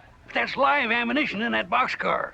You know what'll happen if them Indians get some guns in their hands? Somebody's going to get hurt. Is Puma's word good enough for you? Well, I don't... McLintock, you got yourself a partner. Leave me out of this. Hey, McLintock. Good night, Bunny.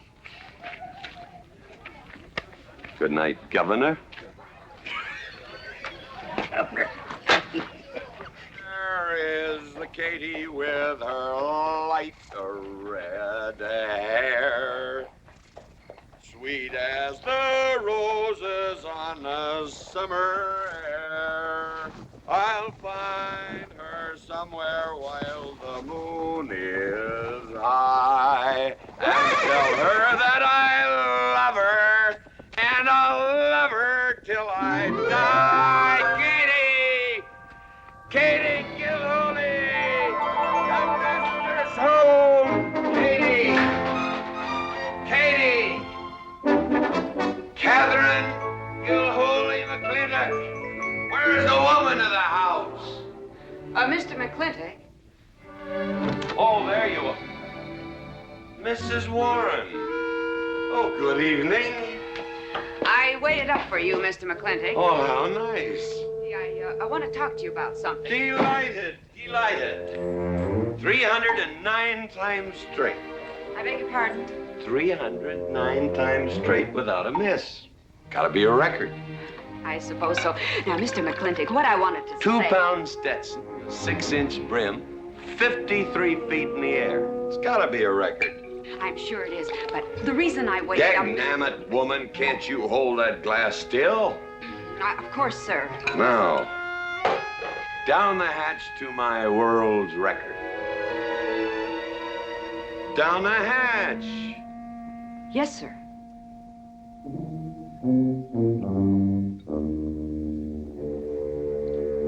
And now, to the governor of our territory.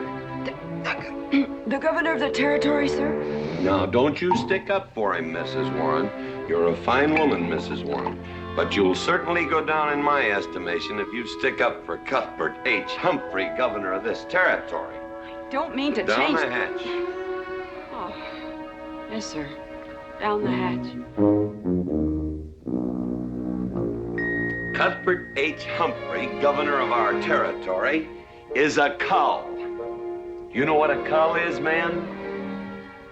A cull is a specimen that is so worthless that you have to cut him out of the herd. Now, if all the people in the world were put in one herd, Cuthbert is the one I would throw my rope at.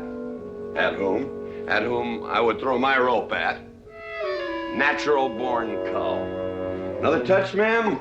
Oh, no, sir, no. Well, I don't mind if I do. Good. Can't walk on one leg. Oh, I didn't mean to be vulgar, ma'am. Can't walk one limb. It's all right. Sounds silly. Only a bird can walk on a limb. You know my wife? Her name's Kate. She insists on being called Catherine. Do you know her? Of course, Mr. McLintock, and that's what I wanted to talk Well, to you. she thinks that Cuthbert H. Humphrey is panting for her like a bull buffalo at the first green up of spring. But what Cuthbert is panting for is my money. Don't make me feel like I'm drinking alone, ma'am. Very well, Mr. McLintock, if you insist. Down the hatch. Good.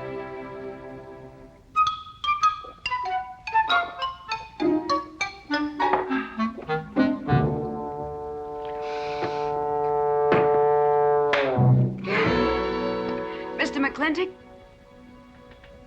I have something very important to say to you. Very important. Guess it'll have to wait till the morning. Toodle. Oh, it's all right. It's all right. Betty, bye-bye.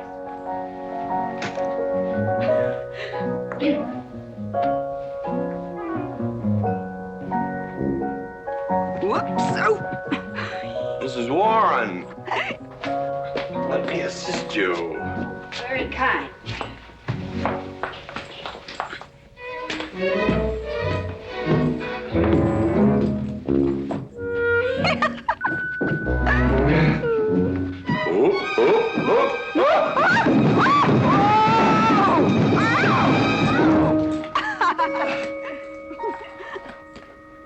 Whoops.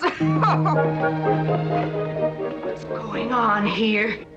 Now, Catherine, are you going to believe what you see or what I tell you?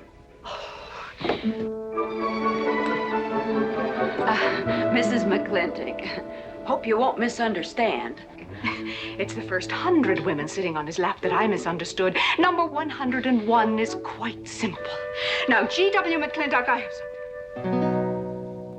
He's gone to sleep.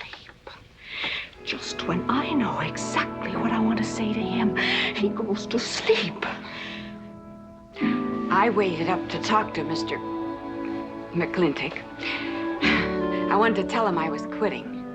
You see, Sheriff Lord has asked me to marry him, and... Oh, congratulations. I don't want to seem prudish, but if you are going to marry Sheriff Lord, it seems to me that you're sitting on the wrong man's lap.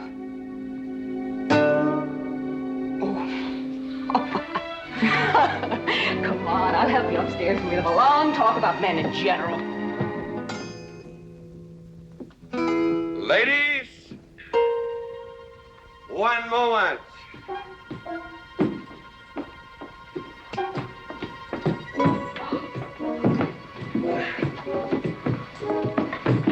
Oh! Watch out, you'll get us all killed. Oh!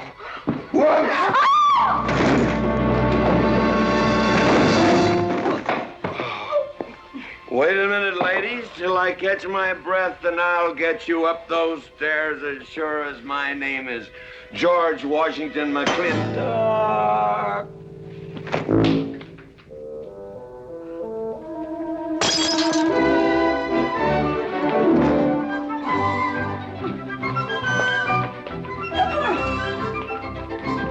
You may be quitting, Mrs. Wallace. Mrs. Ward. But not tomorrow. I want my breakfast in bed. I want to... I know, toast, lightly brown. Somebody sure put a knob on my skull. Here's Katie. I'm speaking. Katie, why? Mrs. Warren was there. Oh. And there you was there. Oh. And there that whiskey bottle was there. Oh. And Katie's temper being what Katie's temper is, well, there you are. Drago, old friend. Huh? My wife does not understand me. Why, she is different than the other man. Come on, I gotta get you upstairs. Get you ready for that big celebration tomorrow.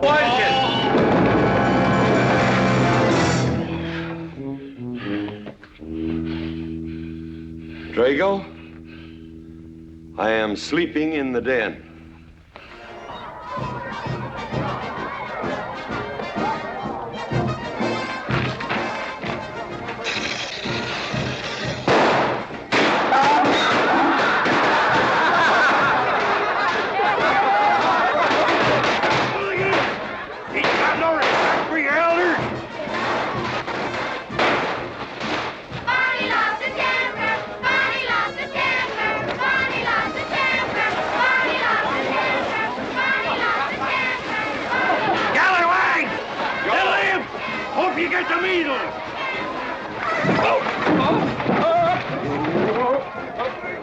Come on, get him aboard. Is everybody ready? Man in number 5 needs a flank cinch. Get him one. Let us know when you're ready. Ladies and gentlemen, it is my honor to present to you the governor of our territory, Cuthbert H. Humphreys. Thank you, Mayor. My friends and citizens of this great territory, this is the 9th consecutive year. It has been my privilege and my pleasure to inaugurate the McLintock 4th of July celebration. Now, the first event will be the wild horse race. But before I fire this shot to start the event, I would like to say a few modest words regarding my stewardship of this great territory.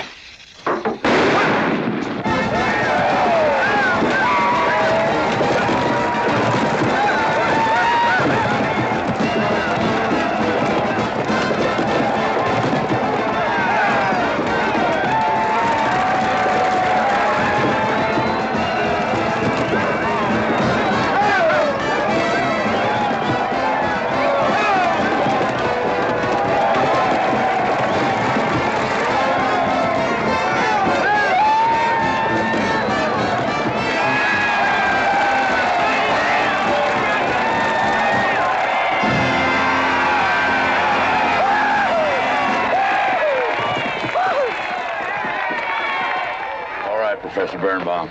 Gentlemen. Sheriff, here's your horse. Come on, get them all lined up. Come here, King. Now, boys, you all know the rules. It's twice around the inside, once around the outside. First cowboy that hits that finish line without busting that egg is the winner. And I caution you boys about some of them eggs, because some of them eggs are last year's holdovers. All right, mount up.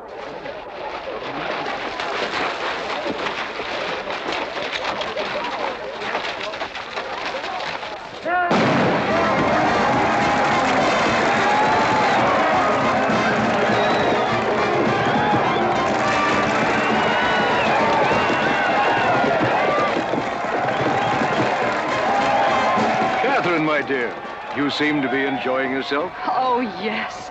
This is wonderful. It's the only thing I really do enjoy about this barbaric country, the 4th of July celebration. Well, Catherine, I've been here for 3 days. I haven't heard from you. Is anything wrong? Wrong? Well, I just hope that it hasn't been necessary for you to say anything to GW. What are you talking about?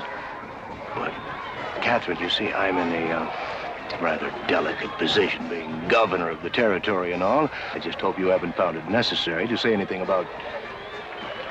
About what? About you and me.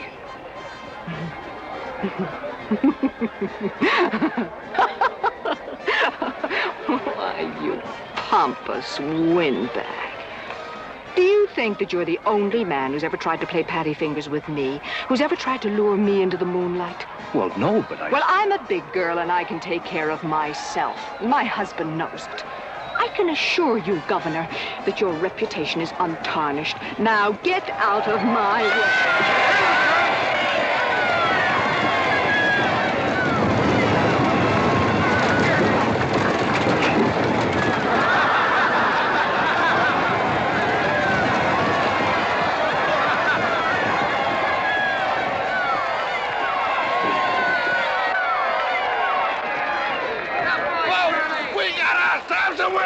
Curly Fletcher! Muzzles up, Curly!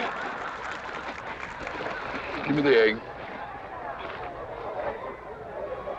Disqualified. Here you go, Curly. GW, you'll never believe what happened over there. What? You smell a beer. Well, naturally, I'm drinking beer. Ladies and gentlemen, the next event will be a contest between the two bronco-busting champions of our territory. Remember the year I rode in that event? Wore your garters to hold up my sleeves? We had a bet, and I won it. George Washington McLintock, you are a very crude man. Well, I guess so, but that was a rough horse, like to jarred my insides loose. But it was worth it. 3 beers.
So, nothing busted but my pride. Well, that ought to even things up, Farmer. For what? Well, that sore nose you gave me the other day. Well, that ain't what's sore on him.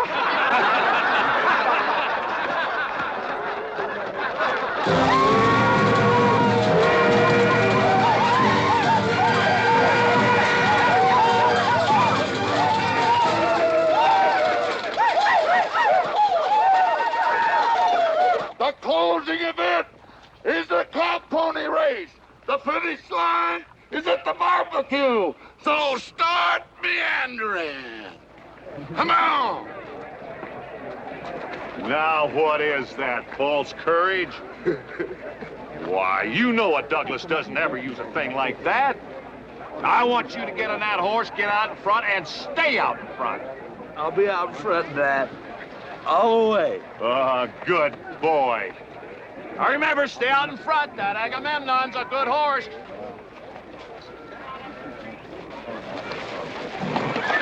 Oh, Agamemnon.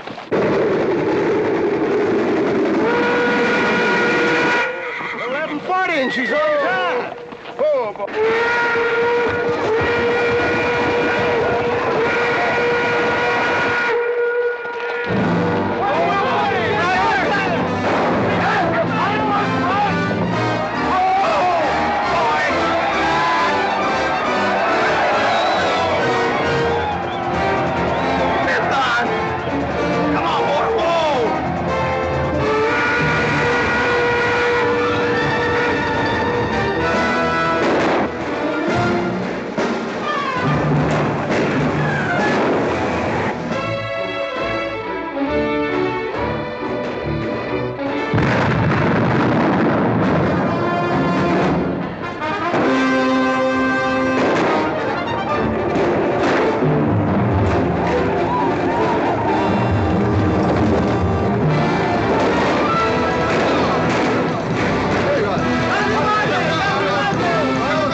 Whose idea was this stunt? God doggone it, they're my real book.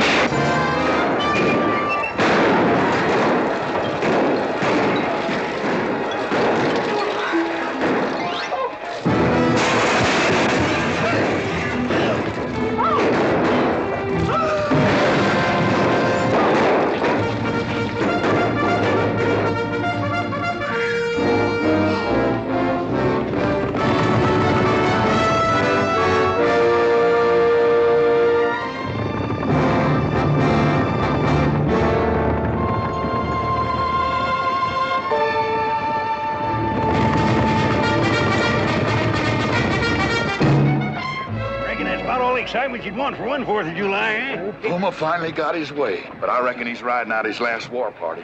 We won't get very far. But one thing still has me puzzled. Where did they get the guns? I was wondering the same thing. My kidney's been bothering me. Funny? GW!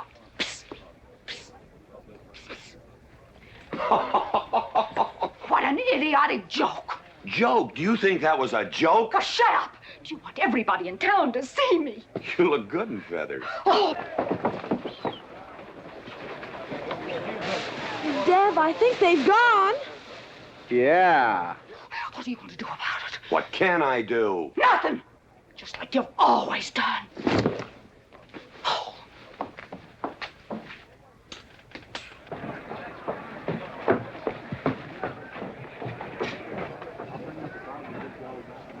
How long, GW?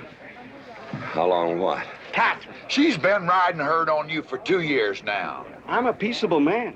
But my father used to say, you raise your voice, it doesn't do any good. It's time to raise your hand. Well, I've been planning to do something about it. I'll have another talk with her. Talk to her? Talk to her? Talking won't do any good. Becky, have you seen your... What's been happening around here? You've got hay all over you. Been some mighty sneaky goings-on here during that raid, Mr. McLintock. Who was it said only a trollop would kiss a man before they were formally engaged? Oh, but we are engaged, sir. You are? That is, with your permission. Well, you've got it. Oh, Mrs. Warren? I think it's wonderful. I guess this is the only engagement that ever started off of a spanking. Mm-hmm. I reckon Birnbaum is right.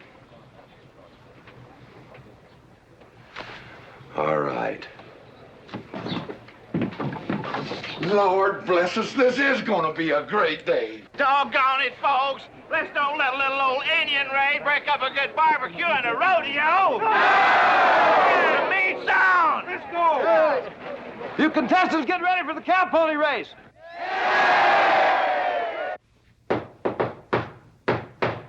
Who is it? It's me. Let me in. Not now. Right now. Are you insane? I want to talk to you. It'll have to wait. I've taken all I'm going to take from you. You are insane! You are going to tell me why you packed up, picked up, and walked out on me. 2 years ago, you remember, you came home from Denver with lipstick all over your...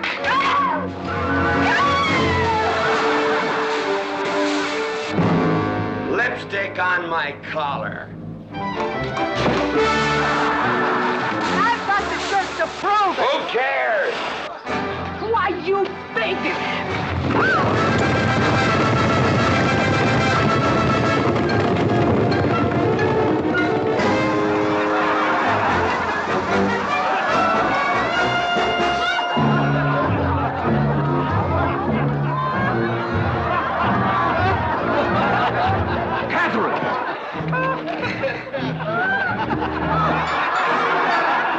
GW, you are a ruffian. Cuthbert, you are right.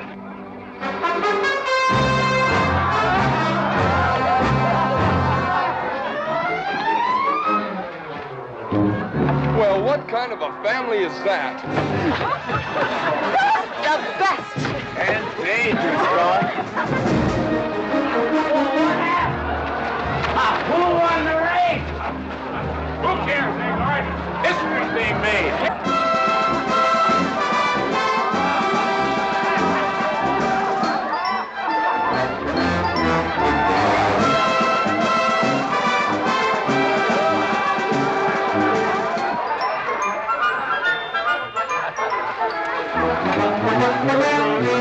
Yes, Rufus? I regret to inform you I've changed my mind about matrimony.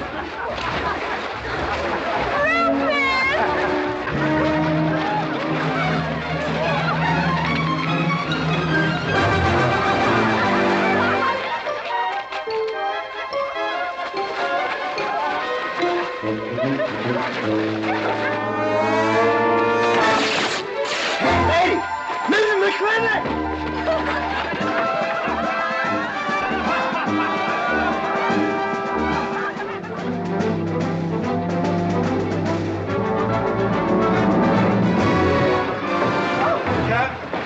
Catherine! Get him out of here. Everybody out!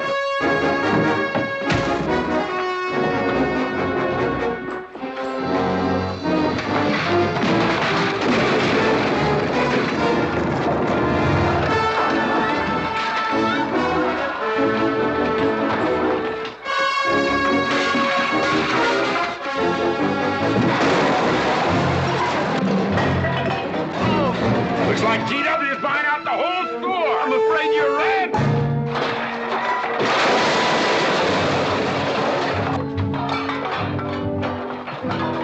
Clowny family! Clowny family!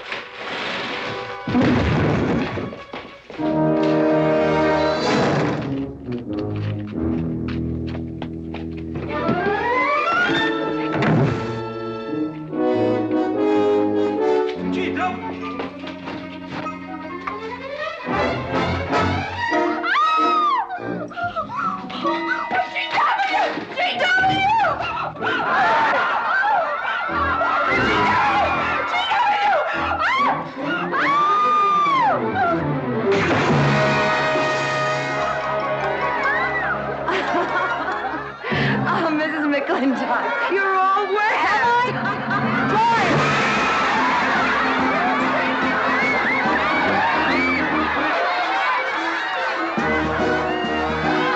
Wrong woman, GW.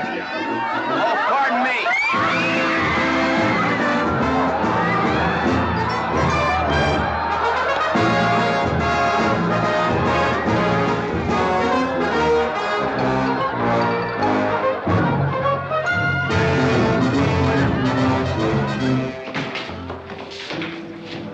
Mrs. McLintock, you setting a new style?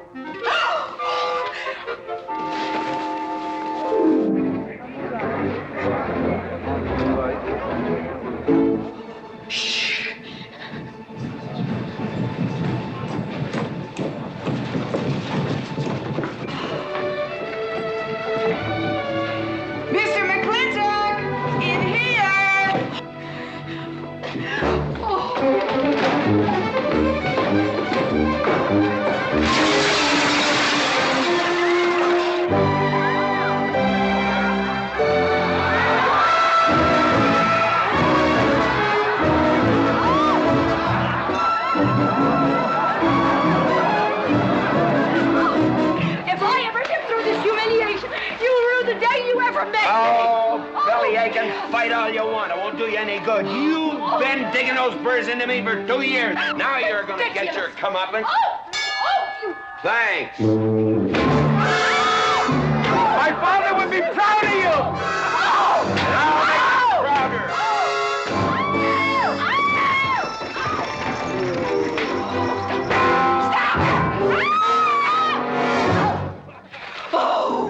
Keep it.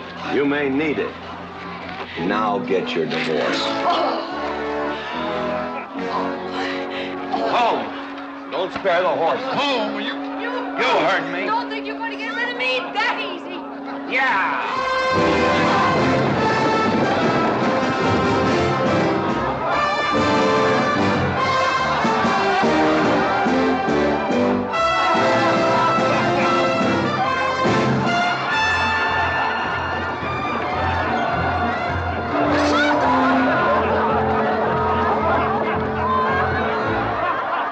No more living in the capital? No. No more Newport in season? Nope. No more dancing at the governor's ball? No, GW. Happy days! 310 times without a miss. That's a record.